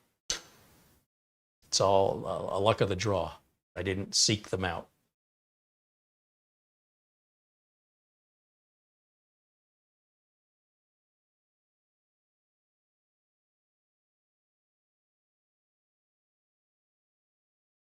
Dustin says hello. Sarah says hello. Taffer says hello. Starshine says hello. Choppa says hello. Rick Lakes says hello from Minnesota. Oystein says LED control may have a firmware. Seems that way, doesn't it? Let's see what else. Does anybody have any questions for me while we're patiently waiting for our Windows install to finish? Of course, once that's done, I can safely connect it to the internet and download any Windows 11 updates. I just got to make sure that we're going to complete this process as we did before, just to know with confidence that we should be good to go. This is what I expected when I took the first board out of the box. This was the experience I was looking forward to. And because of that, the number of steps that had to be taken as a consequence have led us to where we are right now, and why the video that I was attempting to make has not yet begun production, because I didn't have everything I needed to start production. So after this video, I should have everything I need, other than the time to make the video. But at least that'll be on me. Hey, there's Frankie B. Hey, Frankie, thank you again for the Amazon gift card the other day. I'm sorry I didn't catch that during the live show to say thank you, but now that I see you there, I can say it directly to your avatar.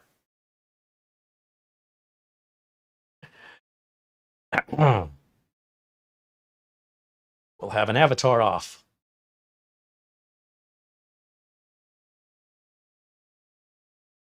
Oystein, Frankie B, and our friend Buster in Scotland have been very generous contributors here, enabling us to even make this project to begin with. So, proper credit where credit's due. John says, I'm thinking of starting my own computer repair shop as inspired by your YouTube channel. Well, you might be a little late to the game in that, as everybody in the consumer space is switching over to smartphones and tablets, and those are far more complicated to repair. However, if you want it to be a managed service provider, someone who goes to businesses and maintains their infrastructure, there's lots of opportunity for that. It pays better and the income's more regular. So if I were to give you any advice, it'd be don't get into generic computer repair, but rather service businesses. And whatever computers the business has, become an expert on those, because that's all you'll be working on. They'll keep you busy and provide you with a much more regular income, resulting in you not spending as much for advertising or marketing and trying to knock on a bunch of doors. So you can get one more home customer that calls you once every 14 months. You can't live off of that. Especially, like I say, as home consumers are generally moving to smartphones and tablets, portable devices. There's plenty of videos on becoming an MSP, along with books and others if you want to follow up with that. Okay, Armory Crate software. Yes, so this will put our drivers in for us so we don't have to hunt the drivers down. So if you notice, if I right-click and go to Device Manager, we're going to have a bunch of devices here that are unrecognized by Windows 11. By default, it doesn't know what these are. So we can go to the motherboard manufacturer and download those drivers if we know what they are, or we can use the utility provided by the manufacturer. They all do this. Gigabyte, MSI, ASRock, and ASUS all do this. They have a different name for it. But essentially, the BIOS update now includes this feature that the prior BIOS didn't do. That's why we didn't see this before on the older BIOS. So what it's going to do is reach out to the ASUS servers and grab their detection software for drivers. Now, some manufacturers unscrupulously will add trial software. So you don't just click things blindly, pay attention to what you're clicking on. I think ASUS, I probably should see it before I say anything, but I think they still like to put Norton antivirus trial on your computer, which is, it's an infection in and of itself. There's no way you can get it completely back off of your system. When you uninstall it, it leaves a lot of remnants behind in your file system and your Windows directory and your registry. It'll never be completely removed. So the best course of action is never install it. Not that completely removing it is necessary, right? Those little remnants laying around aren't necessarily hurting anything, but they're definitely not helping. And even though they may not have any consequence today, you don't know how many remnants you can leave behind from how many other software installs you're going to remove throughout the usage of the computer, throughout the days and weeks and months and years ahead, where eventually you run into a conflict and the computer has to be wiped and reinstalled. So one of the key factors of reliability is to leave things alone. And if you want to experiment, that's fine. Just make sure you do a full system image with something like Acronis, so you can go back in time to undo all those installs and all those remnants that would have never been there by restoring a full image backup when you're done, if you end up uninstalling and you don't like it. On the other hand, if you do like it, you plan on keeping it, make another full image backup so you don't have to repeat the process again on a restore. Our friends over at Acronis only have 2 days left of that 50% off, 50. 1/2 off the cost of Acronis 1-year subscription. You don't even have to use my coupon code. You just go to acronis.com, as far as I know. That's good till tomorrow, Sunday, April 14th, 2024. Just saying, heck of a deal. I think it's a heck. Don't mind me while I'm still learning to talk. I think it's a heck of a deal at its full retail price. Half off.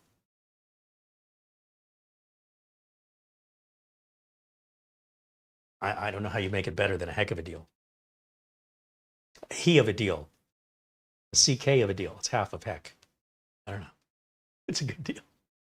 And Acronis has a free trial, so you don't have to buy it to evaluate it. However, if it takes you more than tomorrow to evaluate it, the sale price, you can always get it here for 30% off using our coupon code.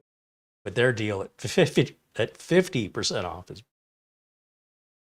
is temporary. Our deal at 30% off is anytime you want it throughout the rest of the year.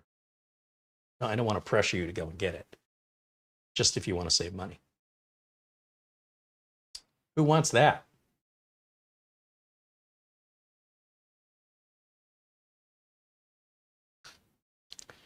My internet here is pretty slow.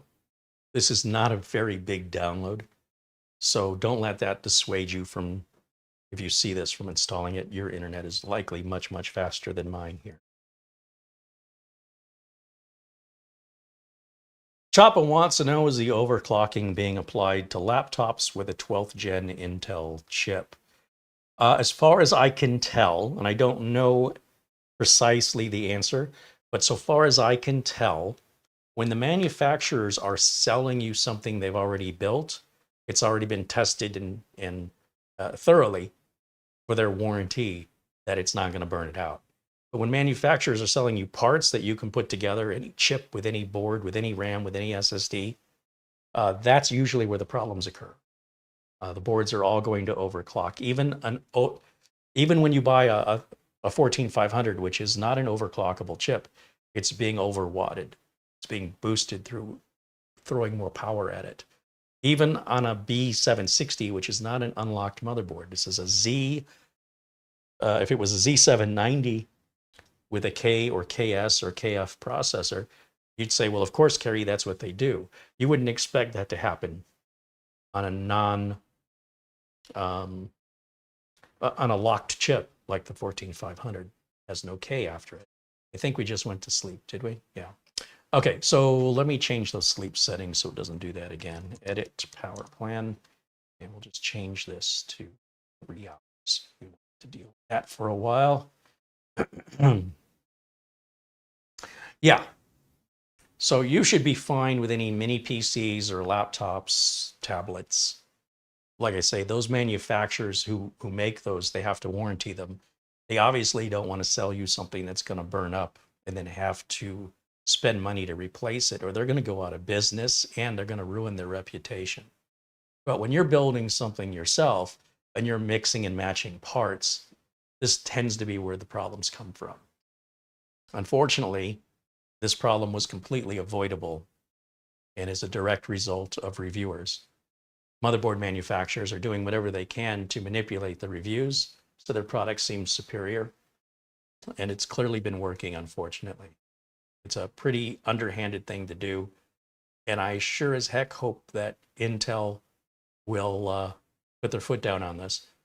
If they don't, if Intel just lets it slide as they have been, then at least know that moving forward from 15th gen on, we're moving to chiplet-based CPUs, which you can't do this to. So one way or the other, the problem seems to be of the time we're living in, right? So if this was a problem that affected 5th, 6th, and 7th generation Intel CPUs, you'd roll your eyes at me right now and go, who the hell cares? But if you're watching this video as it's airing live in 2024, you probably care greatly. So one way or another, this problem gets resolved in the future.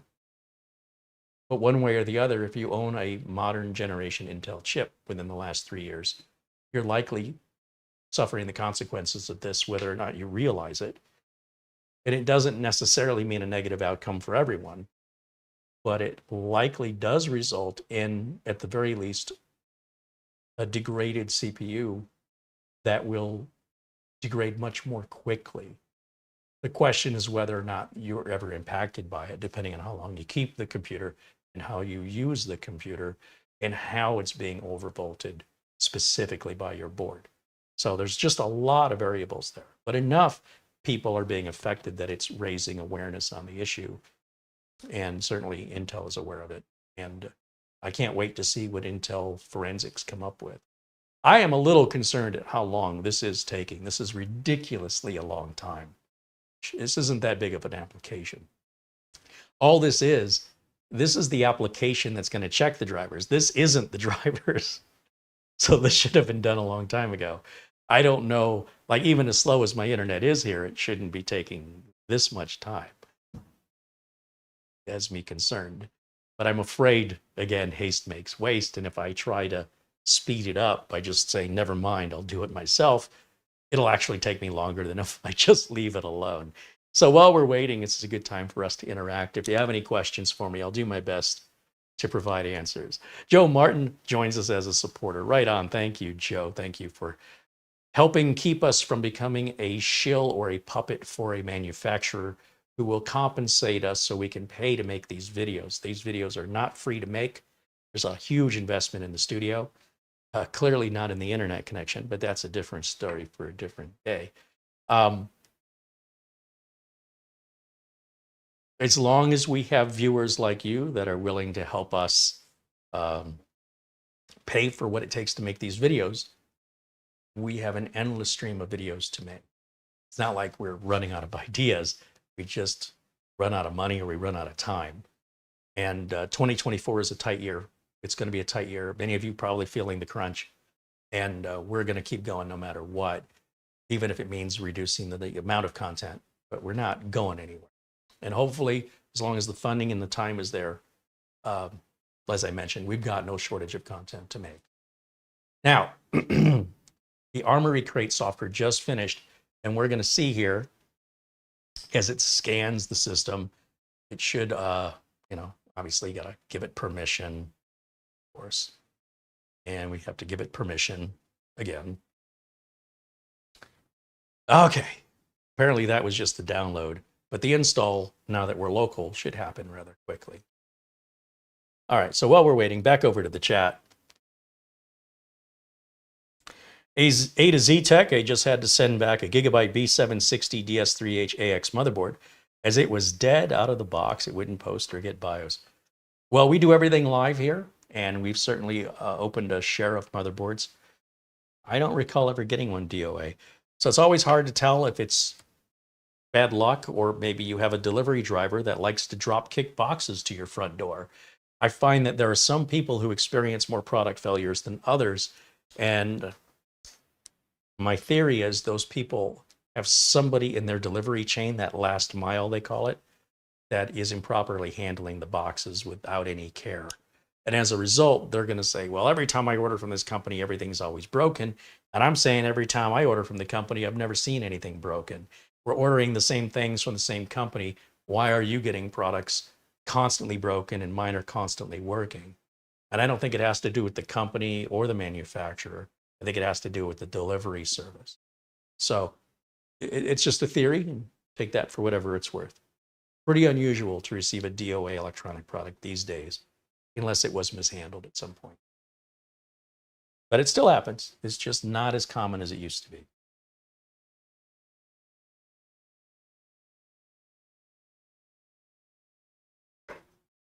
Jet said, I've noticed AM5 chips have a custom CPU contact frame plate, which is made by Thermalright.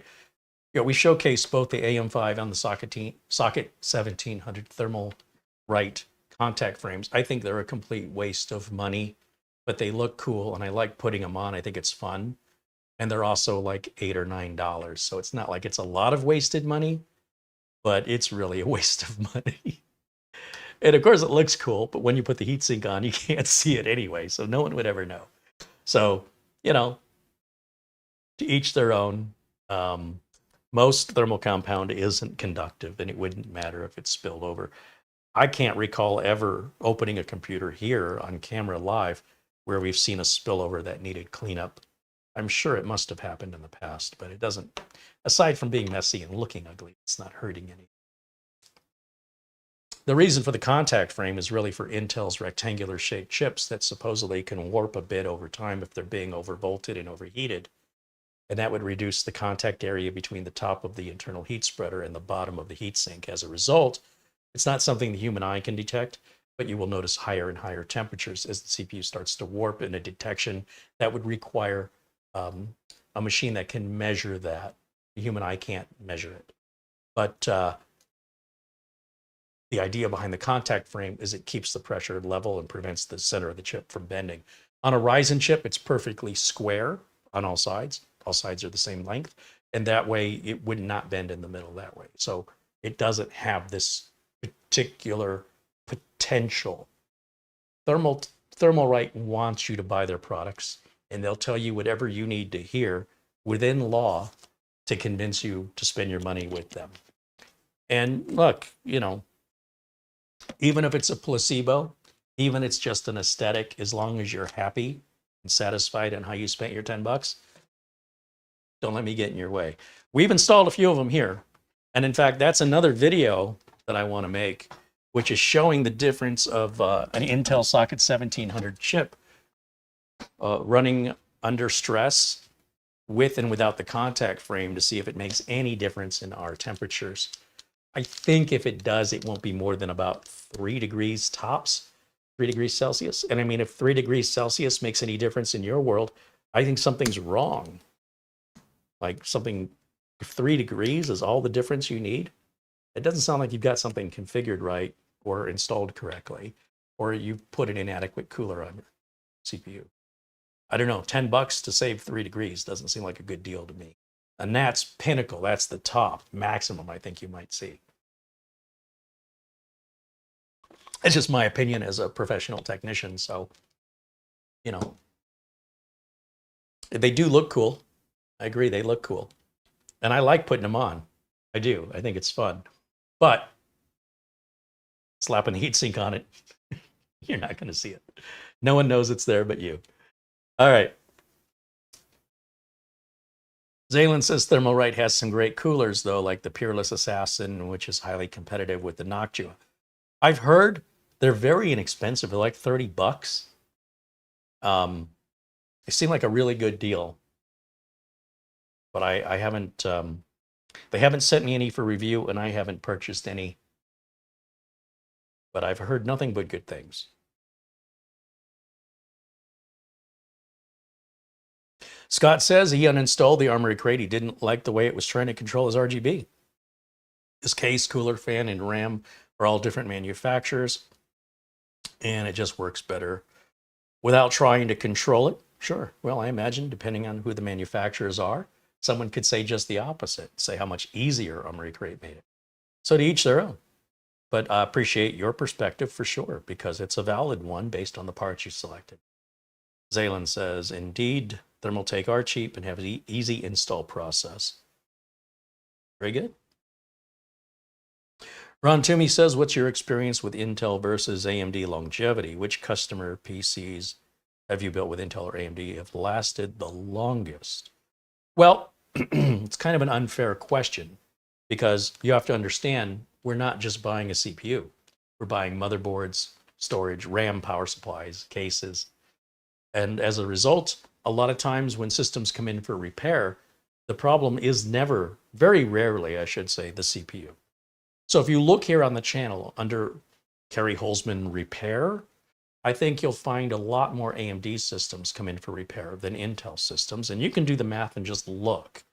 I think if you look for computer repair on Reddit and you look at the number of questions being asked by AMD owners versus Intel owners, you're going to see a lot more AMD owners asking questions. However, one could argue that AMD sells more consumers their chips than Intel does. Intel's more of a business-oriented chip. AMD's more of a gaming, consumer-oriented chip. And therefore, the enthusiasts who buy them are more likely to be more internet savvy when asking the questions and fixing their own problems. And there may be more of them out there. So if there's 100,000 AMD chips, and that's a low number, but I'm just using an example because the enthusiasts say 65% or 60% of the enthusiasts are buying the AMD chips, then that means there's more AMD chips than Intel chips in that environment. So if the same failure rate applies, if say 3% of all AMDs fail and 3% of Intel's fail, but all you're seeing mostly are AMDs, it may be because 3% of a bigger number is going to result in what appears to be a higher failure rate when in fact it's still 3% across the board. What I'm getting at is the information you're looking for is so insignificant and minute as to be negligible with regards to longevity, it depends on the environment it's in, how it's being treated, how it's being used, and what the expectations of the customer are, and what quality of components were paired with it. Did you buy the cheapest possible motherboard from AliExpress, and then you're going to blame AMD or Intel on the failure that occurs? So sometimes the consumers make decisions that harm themselves and blame the manufacturers, which is just a way of protecting yourself, I suppose, from accepting responsibility for the decisions that you made. Ultimately, I don't really think it makes any difference. As long as it has a warranty that's honored by the manufacturer, I don't think anything beyond warranty is any concern. So we're going to reopen the app, I guess, is what we need to do here. Finally, with the app installed, and remember, I don't have to keep the app installed. If I even just use it just to put the drivers in, just to save me the effort. This isn't something I would normally stare at. Rather than go to the website and download the drivers, which I could have already done, I could be watching television and just pop back in here and let this take as much time as it wants and just be lazy and let it do it for me, even though it takes longer. So we've got our end user license agreement, which we have to scroll to the bottom of before it lets us click agree. And I'm going to skip the Aura wallpaper, although it is kind of cool. I will admit their Aura wallpaper is fun. But I'll skip that for now just so we can get to the, let's cancel that and get to our drivers section. This is dashboard, information on the CPU. Somewhere in here, remember, I'm not familiar with ASUS and their software. So just don't mind me as I fidget around in here looking for, skip that. I think it was right here with the screwdriver and the wrench. Drivers. Okay, Intel chipset driver, we want that. Rapid storage technology, yes. Serial I/O, yes. This is going to take care of all those device manager issues. I don't see Norton or any other trial software here. Let's look over at utility. I don't want any utilities. I don't want the manuals. So yeah, just that. Perfect. Download and install. Once again, I could go watch TV. I can do something else versus without the software, I would go to Windows Update. Windows Update isn't going to have some of these drivers. So I'd still have to go back to the motherboard manufacturer's website and get those drivers manually. After doing this, I can just walk away from it, let it do it on its own. It can take minutes or hours. What do I care? I got other things to do. And when I come back, that's one less thing. All I have to do is reboot, and that process is done for me. So you can see the benefit. Somebody like me who's got 8 million things going on at the same time, if something doesn't require my personal attention and time, but it can run without me, and I need that process to complete, I can start some other process elsewhere. Well, because there's always something else waiting behind it. And the sooner I can get to it, the more money I can make, the happier the customer who's waiting is going to be, the happier the person behind that person is going to be. Get to them sooner, the more money I can make, the happier I am. Everybody's happy.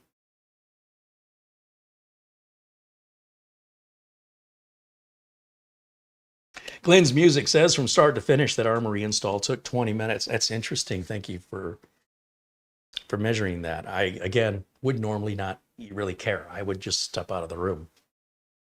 I could go to the grocery store. I could run errands. I can do laundry. I can wash dishes. I could sweep the floor. I could take the garbage out. I can bring the cans out to the curb or bring the cans in from the curb. And I can go check the mail and I can return emails. And I mean, there's so much I have to do. It wouldn't matter to me how long this takes. I would just, whenever I had a break from getting to a stopping point on one of those errands or missions, I'd just poke my head in here and look at the screen and see if it's done. I could even do this remotely on client machines where I log in remotely, hit the update button, and then disconnect so I don't take up any bandwidth. That way it'll process without me there. And after, whenever an opportunity opens up after a period of time, I can log back in remotely and see if we're ready for a restart or if it's still processing. What do I care? I got other things to do. So I would estimate the 20 minutes is likely due to my poor internet performance here. But I'm not going to do it again, and I don't have a better internet to test it. But I can't imagine that's normal, unless you have a slow internet like I do. All right, let's see what else you guys got going on in the chat.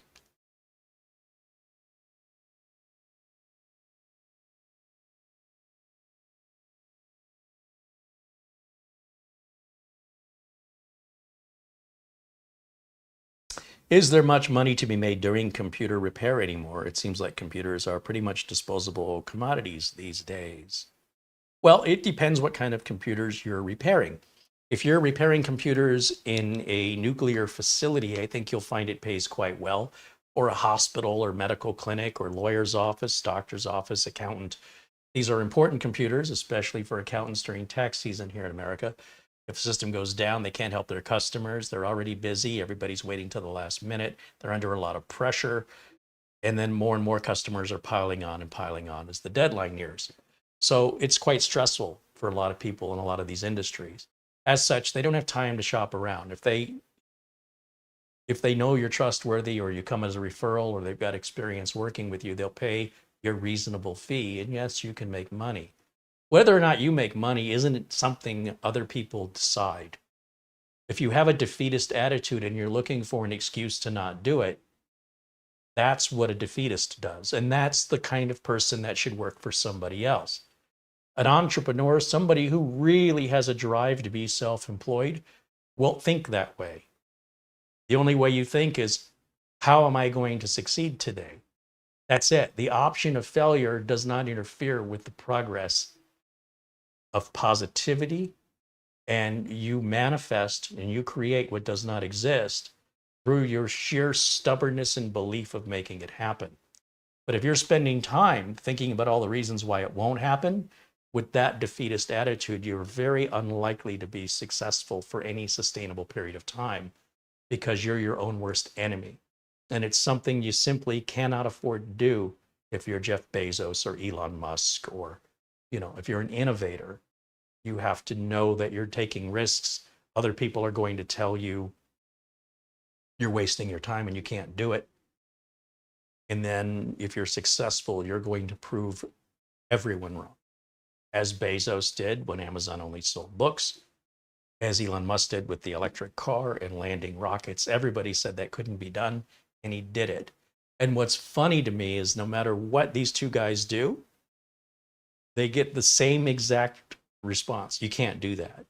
It's like they don't even consider you already thought they couldn't do what they've already done.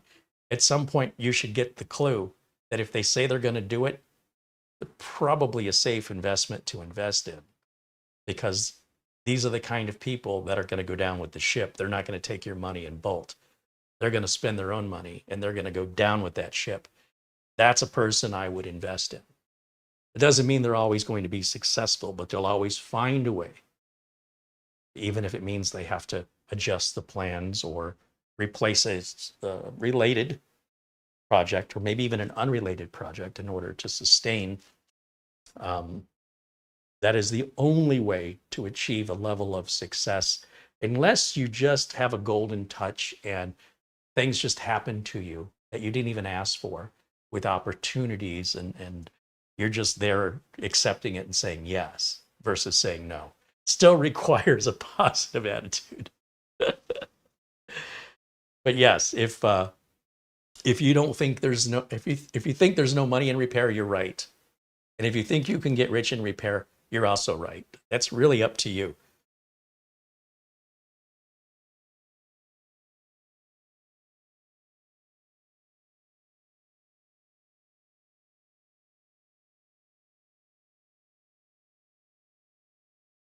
Just remember, the people that ran Sears and J.C. Penney and all those, Kmart, they were very successful for a time.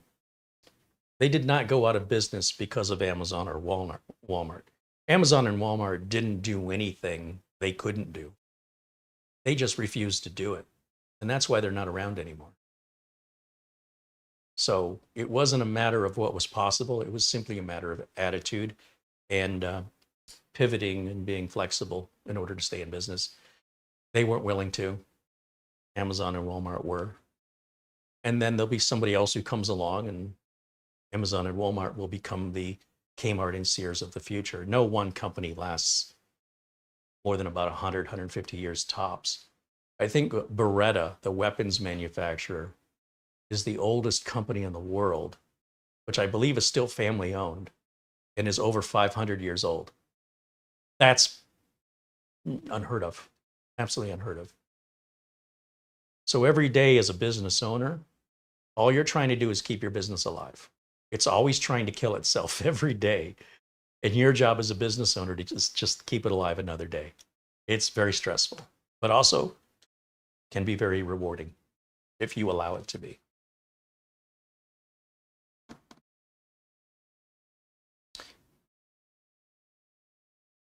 Blackjack Yak says, I did not know about Beretta. Wikipedia that. You can. Yeah, I have the facts wrong. Fact check me.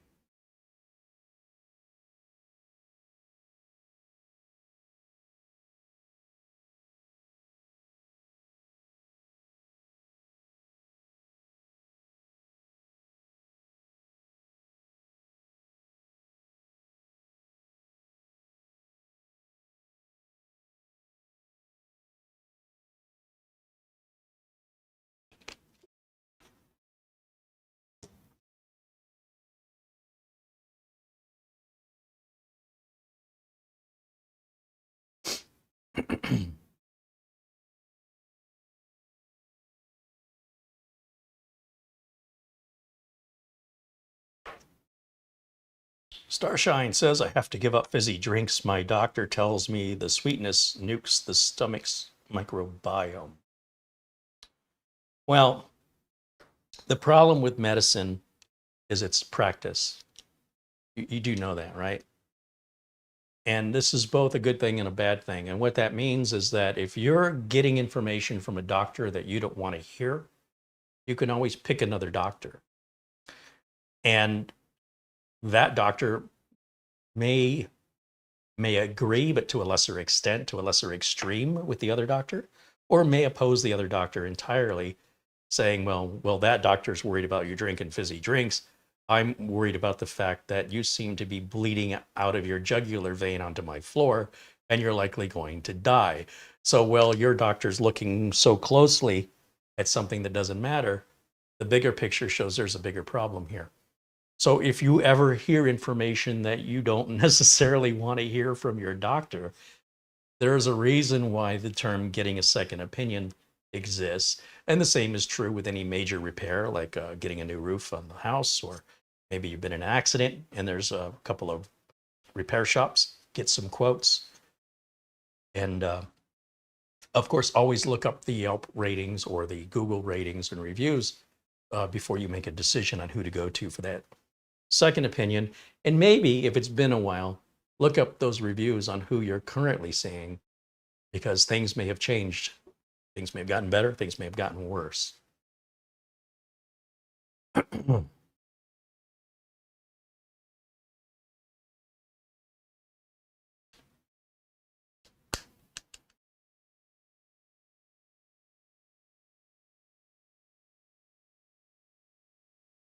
Okay, so now we're doing our first reboot after automating our driver install, which again normally wouldn't take this long. There's nothing normal about that, but likely related to my internet connection.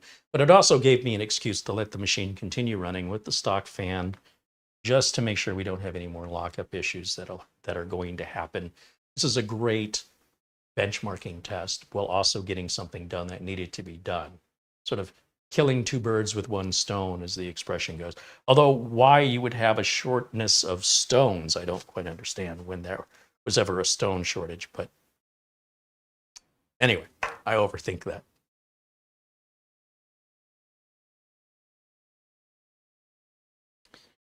David Ice talks about the calories in Coke and Pepsi, but some people drink water and don't realize how much of microplastics are in the water from the bottle it comes in or from the packaging, and you think you're doing something healthy when you're poisoning yourself. So who knows? Who knows? Growing up, they told us margarine was healthier than butter. Then they switched back and said butter was healthier than margarine. And then they said that wine was bad for you, alcohol was bad for you. But then they said one glass of wine was good for you. But then they said, no, no, it isn't. And it, you know, it's medicine. They really don't know. Everything's mostly theory and statistics.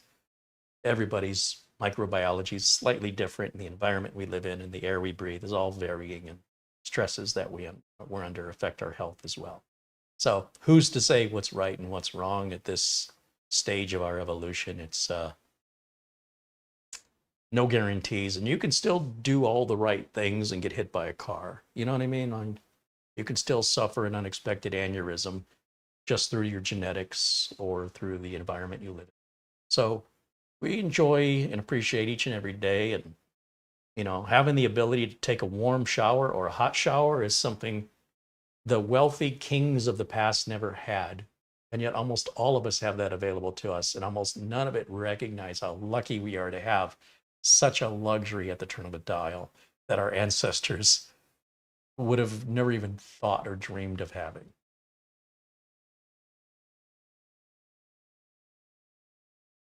So sometimes it's important to take a step back, just think about how people lived 100 years ago, 200 years ago. And if you go further back than that, the appreciation only goes up further. It's pretty special when somebody's saying that's better than sliced bread, that to think that there was a time when there was no such thing as sliced bread. You had to slice it yourself. And automating that process where it was getting sliced was so special. People were like, wow, that is the greatest thing. And then the next thing that was the greatest thing, people would say, that's the greatest thing since sliced bread. What in your life was sliced bread not an option? We've got it good now. We really do.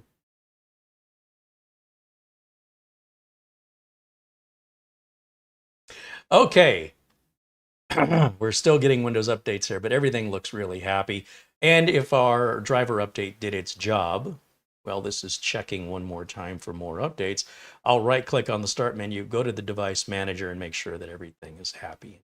And it does look, indeed, happy. Okay, finally, I think that'll wrap up today's video, because that means I can move forward now with the prepped ASRock MSI Gigabyte ASUS boards on the whole voltage thing that kicked off this whole series of what keeps me up at night for the last 2 weeks. On to the next prop. Next, I need a bell. Ding! Bring in another victim of industrial disease.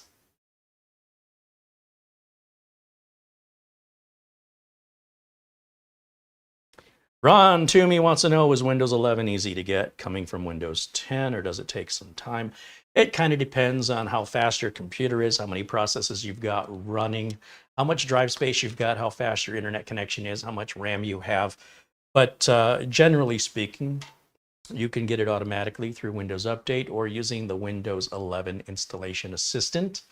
And it will take what it takes. On average, I would say anywhere from 20 minutes to an hour and 20 minutes would be normal, depending on your individual system configuration, as well as the variables that I've mentioned prior. All will have an impact. For one person, it'll take 20 minutes, and for somebody else, it'll take over an hour. But it is a free upgrade from Windows 10, and you can force it by using the Windows 11 Upgrade Assistant. If we wanted to find that, we would just open up our browser, and we would simply type that into our search engine. So here, because I've never started this before, I have to go through this nonsense. And when Microsoft wants to know why I prefer Chrome over Bing, this is why. Bing doesn't make me go through, Chrome doesn't make me go through all of these required answers before I can start. I just want to skip all. Just don't even bother me. I don't want to have to uncheck a box and confirm. This is where I wanted to be 45 seconds ago. And the fact that you forced me into this is why I choose Chrome. Chrome does not do that to me. They're more respectful of the value of my time. Now that it's done, Windows 11 Installation Assistant. And one of the very first links should be from Microsoft. You want to get it from Microsoft. We can see where it's coming from right here, www. Microsoft.com. That's not faked. If it was English Microsoft or Microsoft.something.com, I'd be suspect. And this is an accurate search result. That's what I want. Now, because we already have Windows 11, we don't need this assistant. But if you're running Windows 10 and you want to force that Windows 11 install, assuming your computer meets the requirements, and it will check before it installs, you simply download this Windows 11 installation assistant right there and hit the download now button.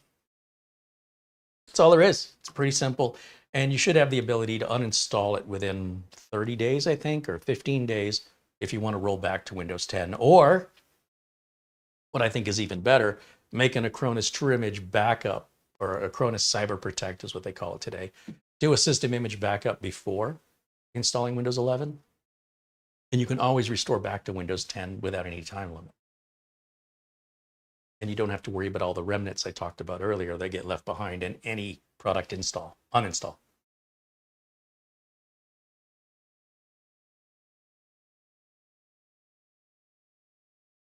Ron said he was asking about how long it takes to get used to it. Once again, it's like anything else. How long will it take you to learn how to play a piano? It's going to take people of varying skill, people of varying past experience with other, perhaps reading music or playing other instruments or lack thereof, a determinate amount of time based on how willing they are to want to learn. If somebody does not want to learn, if somebody's coming at it with a bad attitude, it's going to take them longer. So I can't predict how long it will take somebody I don't know on the internet asking me without knowing anything about their past experience or their natural inclinations that they're born with, if it'll be something very simple for them or if it will be a frustrating experience. That's something you have to share with me. And then when I hear from viewers what their experience is positive or negative, I can get an evaluation that's anecdotal based on the audience we attract. Overall, more people say this than that. But asking me what you're going to say, you have to tell me what you're going to say. All right. I think we're all caught up here. And now that I know everything works, I can go and buy a product key on VIP CDK deals. You see, if I had activated that product key on the prior motherboard because I was impatient and I just assumed everything was going to work out okay, and then it ended up locking up after the Windows install, that product key stays tied to the motherboard. So I would have just burned away $16 or whatever it is. And, lesson learned. Okay, that's not their fault you did that. It's not their fault you were too anxious and you installed it too soon. Make sure everything's working the way it's supposed to. Don't rush it through. Then go buy your $16 product key. It ties to the motherboard. You cannot move it. It's part of the reason why it's so cheap. It'll stay with the motherboard for life. So unless you change the motherboard, you should not ever have to buy another product key for Windows 10 or Windows 11. The Windows 10 product key is cheaper and works to activate Windows 11, even if Windows 10 was never installed. Windows 11 will treat the Windows 10 product key as though it were a Windows 11 product key because it's a free upgrade. As long as you're not going from home to pro or pro to home, it's got to be a home to home scenario, pro to pro. And then you'll save money because a Windows 11 Pro key costs more than a Windows 10 Pro key. So why would you spend more money if you don't have to? And then, of course, use the coupon code Carey to save 30% off. And, of course, our friends at Acronis, one more time, just to remind you, 50% off, half off their product until tomorrow. And a shout out to our friends at RoboForm. That's the password manager that I use. I've been using it for nearly 2 decades. I don't know how I would live without it. If you don't use it or you don't know what it is, I don't even know how you get by through the day knowing what your logins and passwords are for everything, because there's no way I could keep track of it all. And with RoboForm, I don't have to. And I can put RoboForm on every mobile device and every desktop, on my phone, my tablet, anywhere I want it. There's no extra charge for that. Put it on 3 devices, 1 device, or 300 devices. It's all included in the license. So it's very handy. All right. Did I miss any? I probably missed contributions, huh? Let me check the phone here real quick, and we'll start wrapping things up for today. Appreciate you joining me on this spontaneous broadcast today. Let's see what we've got here. $50 Amazon gift card comes from Cape Missile. He says, Carey, great content today. I hope this helps defray some of the cost. I'm a grateful subscriber and member. Well, I am grateful back at you. Thank you for helping support us here. That helps more than you, maybe more than you know. And again, I usually spend the money at Amazon. So getting the Amazon gift card is great because Amazon doesn't take any commission out of it the way YouTube takes your, they take 30% out of any of your super chats. They take 30% out of your membership fees. And then they make me wait 30 to 60 days before they pass that money on to me. The Amazon gift cards are instantaneous, and I'm probably spending the money at Amazon anyway. So right on. Thank you for doing that.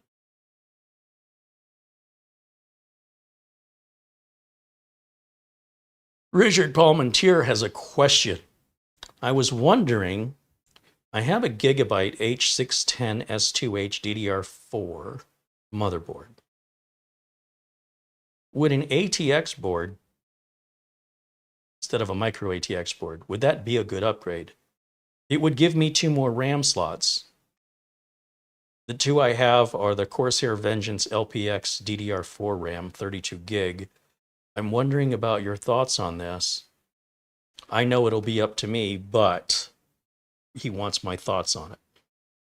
Okay, well, let's take a quick look at the board he's got, because he's making some assumptions here that are quite common from non-technical people or people new in this arena, this technical arena.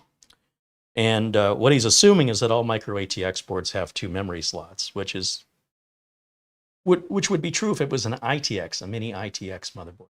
But on micro, not mini, but on micro ATX boards, they do make micro ATX boards with 4 slots.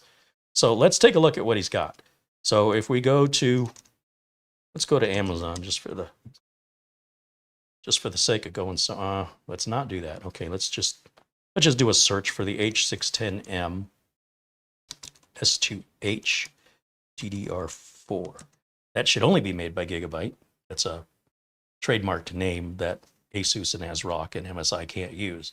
So I didn't need to put the word Gigabyte any more than I have to put the word Chevy in front of the word Camaro. It's a trademarked product name. Or I wouldn't have to say Ford before Mustang. If I talk about a Mustang, only Ford makes it. At least if you know I'm referring to the car.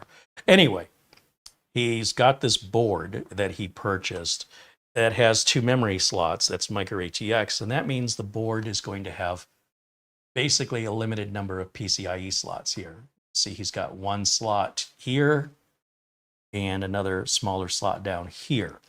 And the board is smaller. Some cases won't allow for a board any bigger than that. So if he's got a full-size ATX case and he bought a micro ATX board, then he's got a case that has a lot of empty space in it. On the other hand, when you're buying a board strictly because of the number of memory sockets you have, to me, it's an unwise move because it's just cheaper, faster, easier, more efficient, more optimized to simply buy 2 different RAM modules. So for example, if he's got right now 32 gigs of RAM, I'm going to assume that both of these sticks are 16, okay? So if we wanted to just take a quick look at, we'll go to Newegg since they won't do what Amazon just did there. And we look for how much is 32 gigs of DDR4. We'll just do that quick search. And then we'll sort it by lowest price first. Now, if we go with exactly, he's got Corsair Vengeance, which was, I think, one of the first things that, if I go back, I think, oh no, that's Team.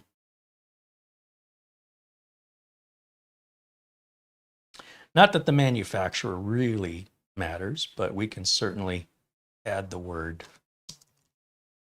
Vengeance and see what that comes up with. So 32 gigs of RAM is $68. So what if we doubled that to 64 gigs of RAM? Would we be doubling the price? 68 and 68 would be $136.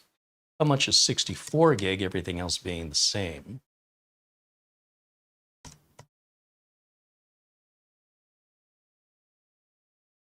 Yeah, it's about twice the price, as opposed to replacing the motherboard, which is going to cost over $100, probably cost more than the RAM.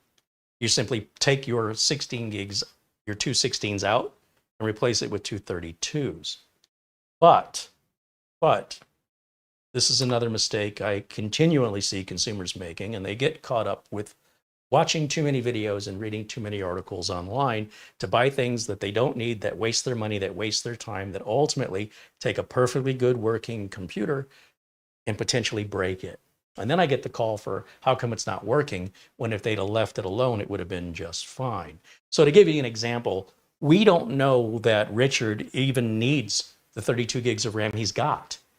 So if, let's say you've got a full tank of gas, but the only place you're going to drive to, the only place you're planning to go is to the market at the end of the street.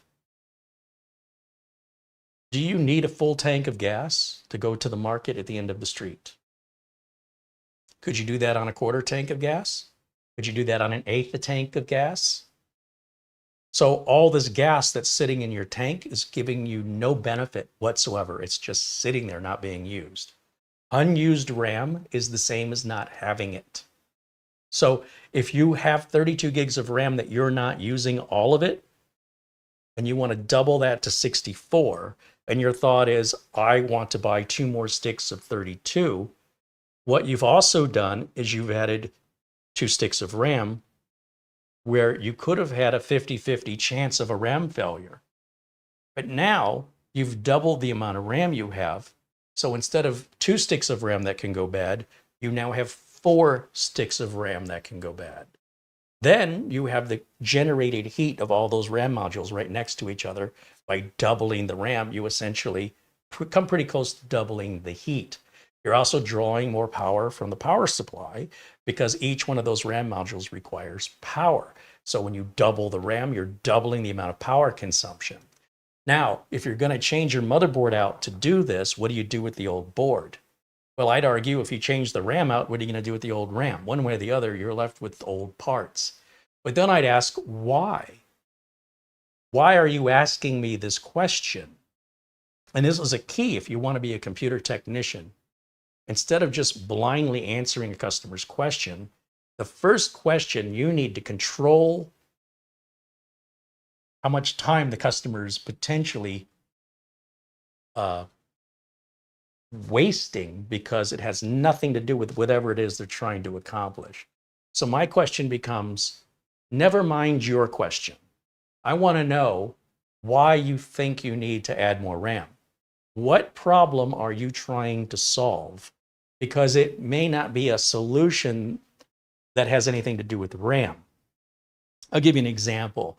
A very common thing that I ran into a few years ago was I had people that were wanting to upgrade their 100 megabit network cards to gigabit network cards. And they'd call with, I don't know how to get the driver. Which one is the best one to buy? And I get myself caught up in this, what to me is a complete waste of time. It's like a snare, a trap, it's bait. And then ultimately, after I've answered all their questions, they call again with another question and they say, well, how come my internet isn't any faster now? Hold on, are you telling me all of this time that I've spent educating you and answering your questions, you thought that that was going to result in getting a faster internet? That's information I could have used yesterday and saved us both time and money. And since the customers don't know enough to offer that, it's nothing to get upset at. It's just you have to learn as a technician, as I have, to take a step back. And your first question should be, what is the problem you're trying to solve? Don't tell me how to solve the problem. Don't say, I need 64 gigs. How do I get there? What do you need 64 gigs for? My question to you would be, how much RAM are you using right now? In most cases, the customers have no idea. So what makes you think more RAM is going to solve anything? In fact, the more RAM you have, the more areas of RAM can go bad. So if I want to run memtest 86, it's going to take X amount of time to test every memory cell on 16 gigs, double that amount of time every time you double the memory. and the number of cells you have to check and the number of cells that can go bad double every time we double the memory, making it take longer and be more likely to have a bad cell. Now, that might be worth it if it's accomplishing something you need to accomplish. But if you're bored and looking for something to do, knock yourself out. The answers to these questions are irrelevant because you're just going to do what you want to do because you feel like it, not because you're solving any issues. You just want to tinker. So I can't answer tinkering questions because they're not being done with any logic. They're being done with emotion. And there's nothing wrong with that. There's absolutely nothing wrong with making emotion-based decisions. It's just I can't guide you on those because emotional-based decisions are very personal. And so what you get out of that is something I can't predict. Is it going to frustrate you? Will you be remorseful? Will you be regretful? Or will it be a joyride and a pleasure? I have no idea. But if you have a problem you're trying to solve, I can absolutely tell you how to solve it or solve it for you. We have a defined destination. Okay? If we're getting in the car to go somewhere, I can predict the best route to get there and how long it'll take. But if you just want to go for a drive, I really can't tell you where to go or how to get there. You just enjoy the drive. So I hope that clarifies. But if you want to know how much RAM am I using, you can simply look in your task manager. If we bring up, let's go back to this machine right here, we can look and see how much RAM we're using right now. So if you want, open up all the applications you use and create a worst case scenario of how demanding you think you are to your computer resources. And then if we go to our, let's see, where am I at?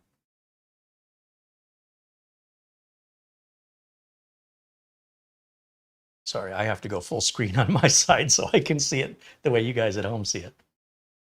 There I am. Okay, so if we just close everything, well, we could leave all this open. It doesn't matter. Right click on the start button and we can go to system. Is it system? I've forgotten how to get there. We'll just hit Control-Alt-Delete and bring up the task manager. Let's just do it that way. And then under our RAM usage here, there's our CPU usage. Just start clicking on these things here. I think it's in here somewhere. And bear in mind, I'm looking at a screen that's a good 15 feet away. So it's probably been right in front of me this whole time and I'm missing it. Once again, I do this off the top of my head. Here's our CPU. Here's our memory usage right now. So you can see out of the 32 gigs we have in, we're only using 5.6, okay? So 25.7 gigs of that RAM is unused. If I add more RAM, I'm just adding more of what I'm not using. Why would I do that? Why would I spend the money to buy more of something I don't need and have no benefit from having? It follows no logical sense. So on the other hand, if you've got a system with less than 16 gigs of memory, you will, in most cases, see a performance increase because your system will be doing virtual memory swapping to your storage device when you run out. And then unless your storage device runs out, you're never going to run out of RAM. So even if you're using, let's say, let's take it the other way. Let's say, was it Ron that asked the question? I don't even remember. Whoever asked the question. Let's say, Richard, let's just say, you go, Carey, it says I'm using 47 gigs of RAM and I only have 32. That's why I'm asking. I'd still say take the 216s out and replace them with 264s. That's just way easier. You don't even need a screwdriver for that in most cases. Also, make sure the computer's unplugged, physically unplugged before you do that. But all it's going to result in is when you're above the amount of memory that you've got, it's going to slow down because it's got to use a swap file off of your storage drive. And so by having the memory instead of using the swap file, it's going to improve performance. But if you're not swapping to the swap file due to a loss in memory, then there's no benefit for you to add more of what you're not using.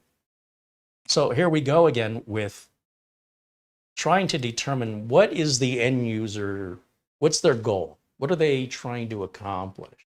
And if I don't have that information volunteered to me, then I have to more or less perform an interrogation so I understand what the expectations of the client are. Because the last thing I want to do is go through all the time and effort and have the client go through the money and they're under a completely different expectation because they don't know any better. So having people upgrade their network cards because they thought it was going to make their network, their internet faster, this is how I learned this. I learned it the hard way after the third or fourth person did that to me. I was getting angry about it, but really I only have myself to blame. That's what they're calling me for. If I went to my doctor and I said, you need to prescribe me painkillers now, I don't think the doctor would just do that. I'm pretty sure the doctor would say, why don't you tell me what your symptoms are and tell me why you think you need a particular painkiller. And let's see if I agree with that, right? Let me use my education and my experience. That's why you're here to see me.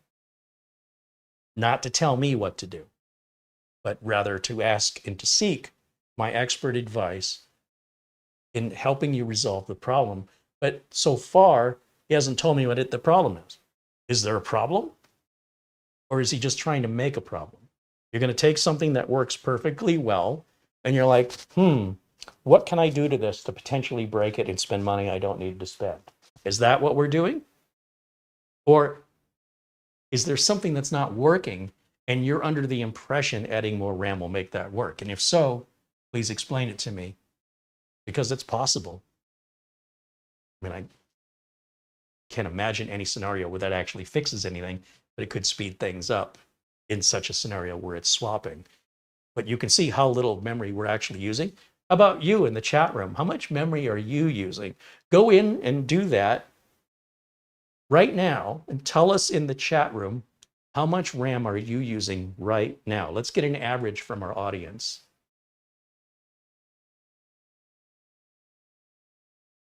Glenn's Music says, you humans have interesting brains. We have studied them for ages.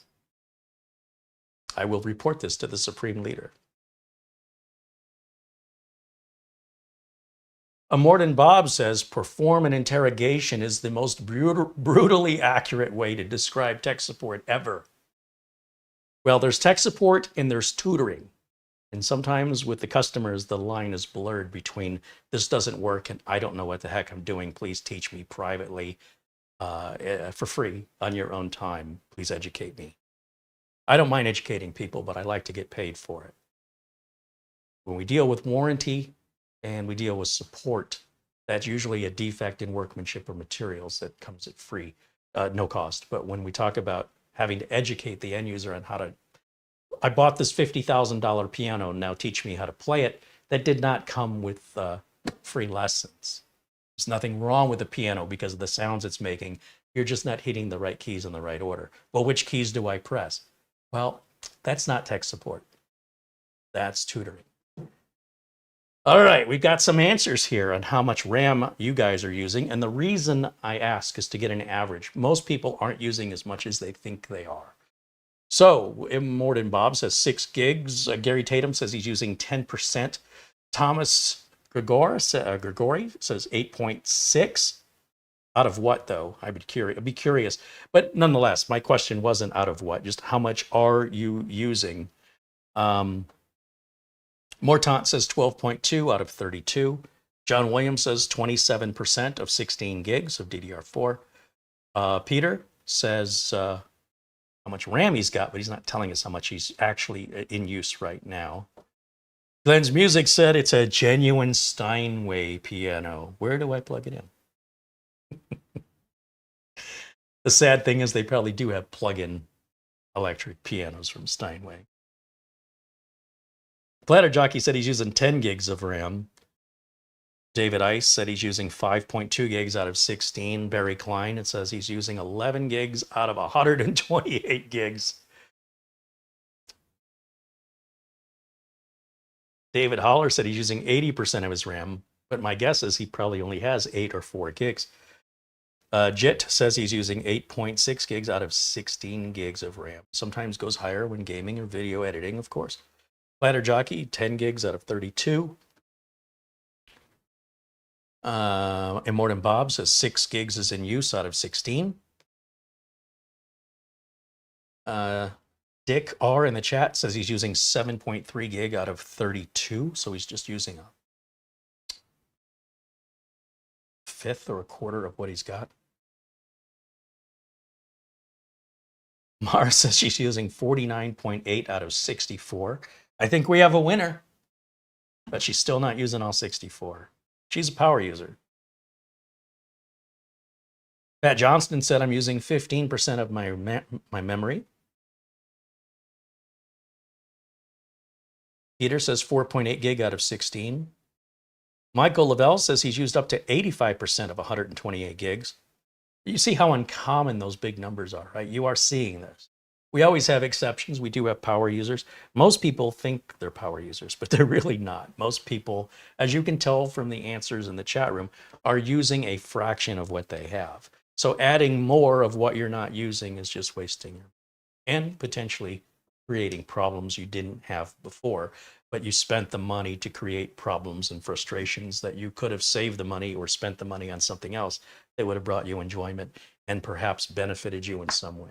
So these are things to consider and, you know, decide accordingly what's the right thing for you to do. But make sure your expectations are aligned with your actions, or you might end up disappointed, sad, frustrated, angry, resentful. What else am I? Bitter. Let's see. Frank Jimmy said he's using 24 gigs out of 64 gigs. Badging Guy says 14.8 out of 32. Scott says 9 out of 32.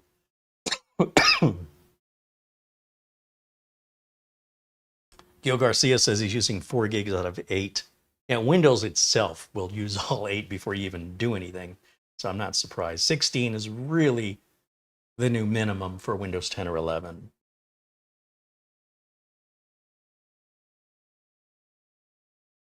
Thomas says a real view into my average use is probably around 20 to 25 gigs. Most people don't even look. Most people don't know. They make an assumption. Mark Baggett says 6 gigs out of 16. You'll see people are using 20 to 30% of their RAM in most cases. Anybody using 50%, half or more is unusual. Anyone using 32 gig, 3/4 or 75% of their amount of RAM is unusual unless they have a small amount of RAM. Anything less than 16 gigs, I would say higher usage rates are probably to be expected. But at 16, most people are fine. At 32, it's more than most people will ever use. And 64, very few people would see any benefit from that. There are updates now going up to 192 gigs of RAM on a board.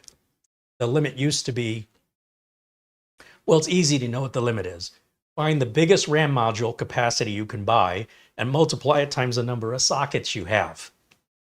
So if your motherboard says the maximum RAM we'll see is 128 gigs, that's because the biggest RAM module you could buy when they made that rule was 32 gigs of, say, DDR4. And then there's 4 sockets, and 4 times 32 would be 128. You couldn't exceed that because there was nothing on the market any bigger than that. So as the RAM manufacturers have figured out how to pack more RAM in more memory into the RAM module, then the BIOS manufacturers, motherboard manufacturers, need to update the BIOS to recognize that new RAM. And then that results in a BIOS update that raises your RAM capacity limit to 192. But it's still not a BIOS limitation. It's actually what you can purchase. You can't go higher than that because you can't purchase anything bigger and multiply it times the number of sockets you've got to get any bigger number than that. So you'd have to get some Threadripper or Xeon processor that has 8 or 12 or 16 sockets to get to those bigger numbers. And that's why those BIOSes support that on those bigger high-end systems. So it's not like they're making the decision. The BIOS makers and the motherboard makers don't decide those limits. Those are the manufacturing limitations of the technology available today, multiplied to the numbers, maximized as the largest you can buy times the number of sockets you can have, which on a consumer desktop, you're going to have either 2 sockets or 4. That's it, AMD or Intel. You have to get into the enterprise business level stuff to get any more sockets. Of course, DDR5 has some higher limits, but it's still a limit times however many sockets you've got.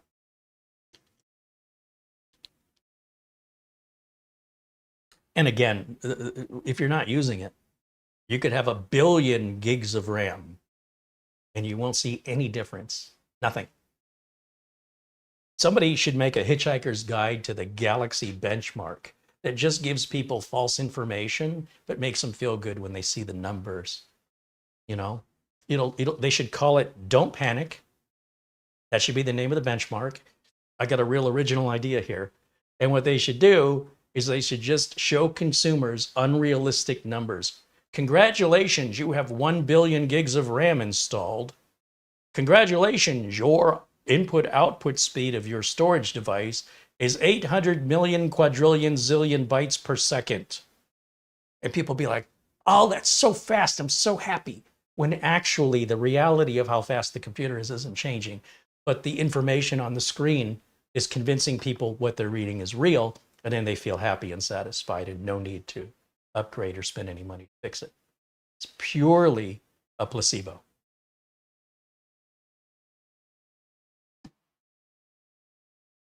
Ron wants to know, does RAM create more CPU stress and heat on the CPU when running Prime 95? There are settings in Prime 95 to increase or decrease how much RAM you want to test or be involved in the testing. And so it's going to pull more wattage from the power supply and generate more heat next to the CPU, right? Which, you've got your voltage regulator modules or your VRMs that are going to be very hot surrounding the CPU socket on one side with the RAM on the other side. And usually the VRMs are on two sides, actually, with the RAM being on the third side. And the only open side you've got right here is where we put a hot SSD. So your CPU is just surrounded by fire. It's designed to run that way. It does exactly what the engineers intended it to do. You're not running experimental equipment at the MIT lab for research and development. You're running consumer-based equipment here, which is pretty darn bulletproof and does exactly what it's designed to do. If you want to get into research and development in IT or technology, MIT is a great school to go to for that. And you can deal with stuff that's extraordinarily fragile and finicky. But if you're just buying stuff from Amazon, Newegg, Best Buy, or Micro Center, whatever, that's all just consumer-based stuff, which is really pretty basic stuff.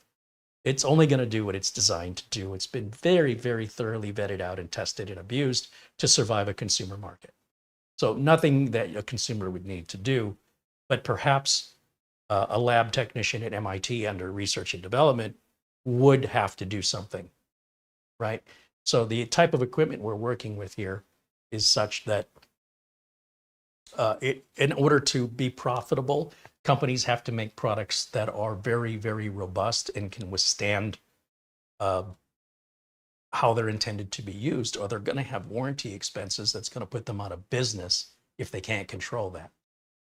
MIT Research and Development Lab is going to spend a lot more money than they make, right? So one requires a skill and the other one requires much less so. So it's nothing you need to be concerned about whether or not more RAM usage results in more CPU usage. Who cares? It's doing exactly what it's designed to do when you're performing those tests. What is your goal? What are you trying to achieve? Regardless if using RAM does or does not stress the CPU more or less, how does that change anything on how you use your computer? Or how does it solve any problem you've got outside of a curiosity, which would best be answered through at least some engineering courses at your local community college if you really want to understand the engineering behind it. But just rest assured, if it's sold as a consumer product, all that engineering's been done for you.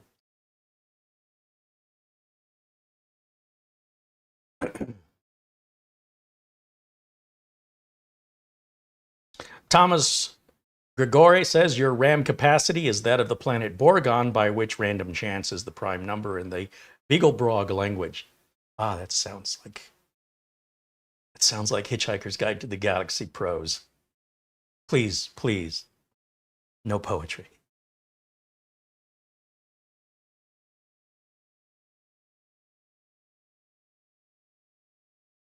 Glenn's Music said, did you show us the part where the voltage settings are on this motherboard? That's the next. So the whole point behind this video isn't so I can get into that. That's the point of why I've got this board, is to compare it and how it varies and how it looks and how it's changed from other manufacturers. Showcasing one manufacturer is of little use to 75% of people. If everything is equal and 25% of people have ASUS and 25% have MSI, and we're talking people that have built their own systems, and we're talking just 12th, 13th, and 14th gen Intel boards. If 25% have ASUS and 25% have ASRock, by covering one board, we are alienating 75% of the other people. So the only proper way, I think, to do this with one video and one roof is to simply put all four up and showcase the differences between them so that we educate you on what to look for if your board should have a slightly different BIOS, even if it's from the same manufacturer, that you're not just blindly following along in a ritualization like a robot or a monkey, but that you're actually learning what to look for in the BIOS. And you know, by comparing, when I demonstrate ASRock versus ASUS versus MSI versus Gigabyte, when you recognize the differences and how I was able to identify them, you will also be educated and be able to identify them without being blindly told what to do ritually. That's my goal. Today's goal was just to get a board working, because without this board working, that other video can't happen. So I think that was pretty clear in the title of the video. Pretty sure. Maybe I need to look at it again just in case it wasn't clear. Pretty sure this video was titled pretty accurately. Okay, we are going to get to that. Ron wants to know if the CPU would have significant temperature increase or decrease with more RAM versus less RAM. The RAM itself, and I don't know how many times I have to say it, if you're not using it, you might as well not have it. So because you have more RAM, does that mean the system's going to run hotter? No. Because you cooked more food, does it mean you're going to eat more? Maybe you will, maybe you won't. But ultimately, how you're going to feel the next day or how satiated you are after a meal will depend on how much you choose to eat.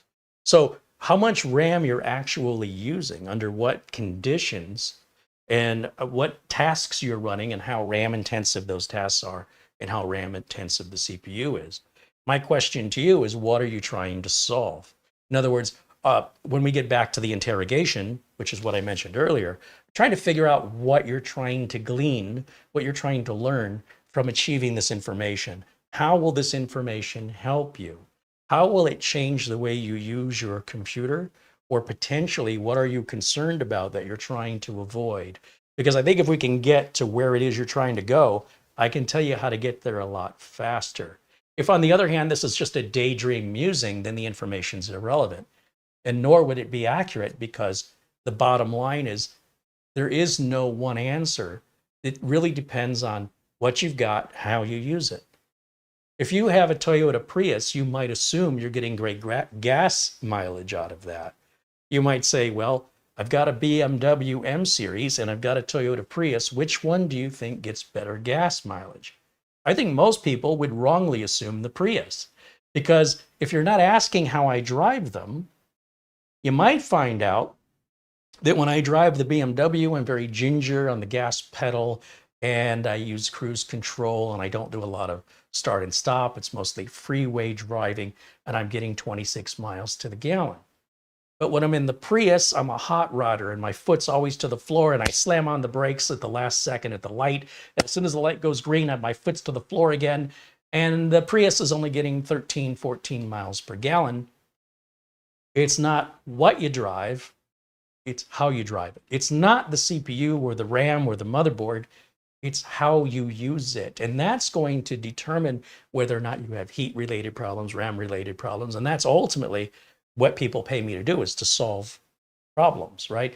If I was in a classroom and I was teaching engineering or teaching operating system usage, then the goal would be that you would have answers to a test that was coming up. I'm not quite sure how practical the information is unless you're withholding what it is you're trying to know the information. Why? What What difference does it make if the answer is yes or no? How will that affect you differently? What will change? That's the part I'm not quite trying. I'm just trying to figure out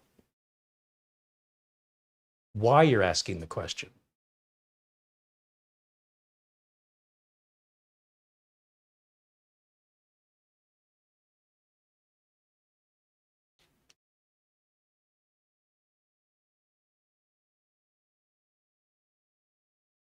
Mortant says, you can't wait to see the upgrade of the Apache build. Will there be a video?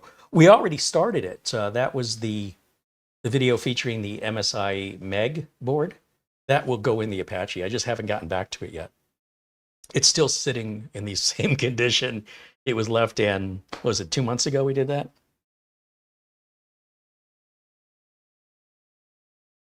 So technically, there already is part 1 of the video available.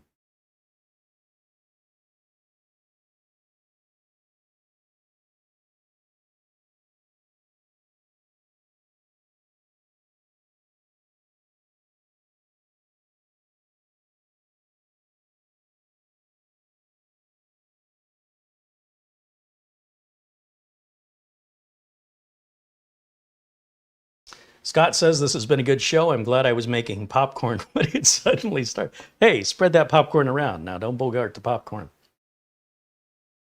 Nick Poverman said they just went to the Grand Canyon. I think you picked a good time of the year to do that. Probably nice weather up there right now. Okay, well, I think that'll wrap it up for today's show. We've been on how long? Almost 3 hours, 2 hours and 40 minutes. Not bad for an off-the-cuff improvisational show that had no schedule, no planning, and was last minute. So thank you all for joining me last minute without notice. As I continue to say the same word 6 different times. Where's my thesaurus? The word that has the book with the words in it. The book with the words in it. The book. The one with the words. Thank you for joining me. Thank you for all your contributions or membership renewals. A shout out one more time to, oh, come on, YouTube, don't do this to me. YouTube's not showing any super chats. Were there none? We see there were super chats today. It's not showing them. Anyway, thank you, Gregory Howard, Al Hedgetepej, Joe Martin, and Winston Liu for starting or renewing your membership. I appreciate that very much. Thank you again, Frankie B, Oystein, Buster, for your continued generosity. Your extreme contributions have really made a massive difference in what we're able to do here for content, and I can't thank you all enough. Anybody who contributes anything, including just your presence and participation in the chat room, means a lot to me. The community is really what this channel's about. And without you guys, it's just, none of this stuff really matters. You guys are what matter. You guys are the real, true value, much more than the content. And so for that, I can't thank you enough. But for all my friends that are blue and green with the badges, you guys are what make the content happen. As a result, we have the community. So sort of a symbiotic relationship, and any participation or inclusion, everybody's always welcome as long as you're kind, and we do our best to be clear, to explain things in plain English. So regardless of your level of experience, I hope that I present the information in a way that's easier for you to digest and more approachable than a technical lesson that involves a lot of technical jargon and language that requires definition. I try to avoid that as much as possible. So I hope you appreciate my efforts on that. They're not always stellar. I do what I can.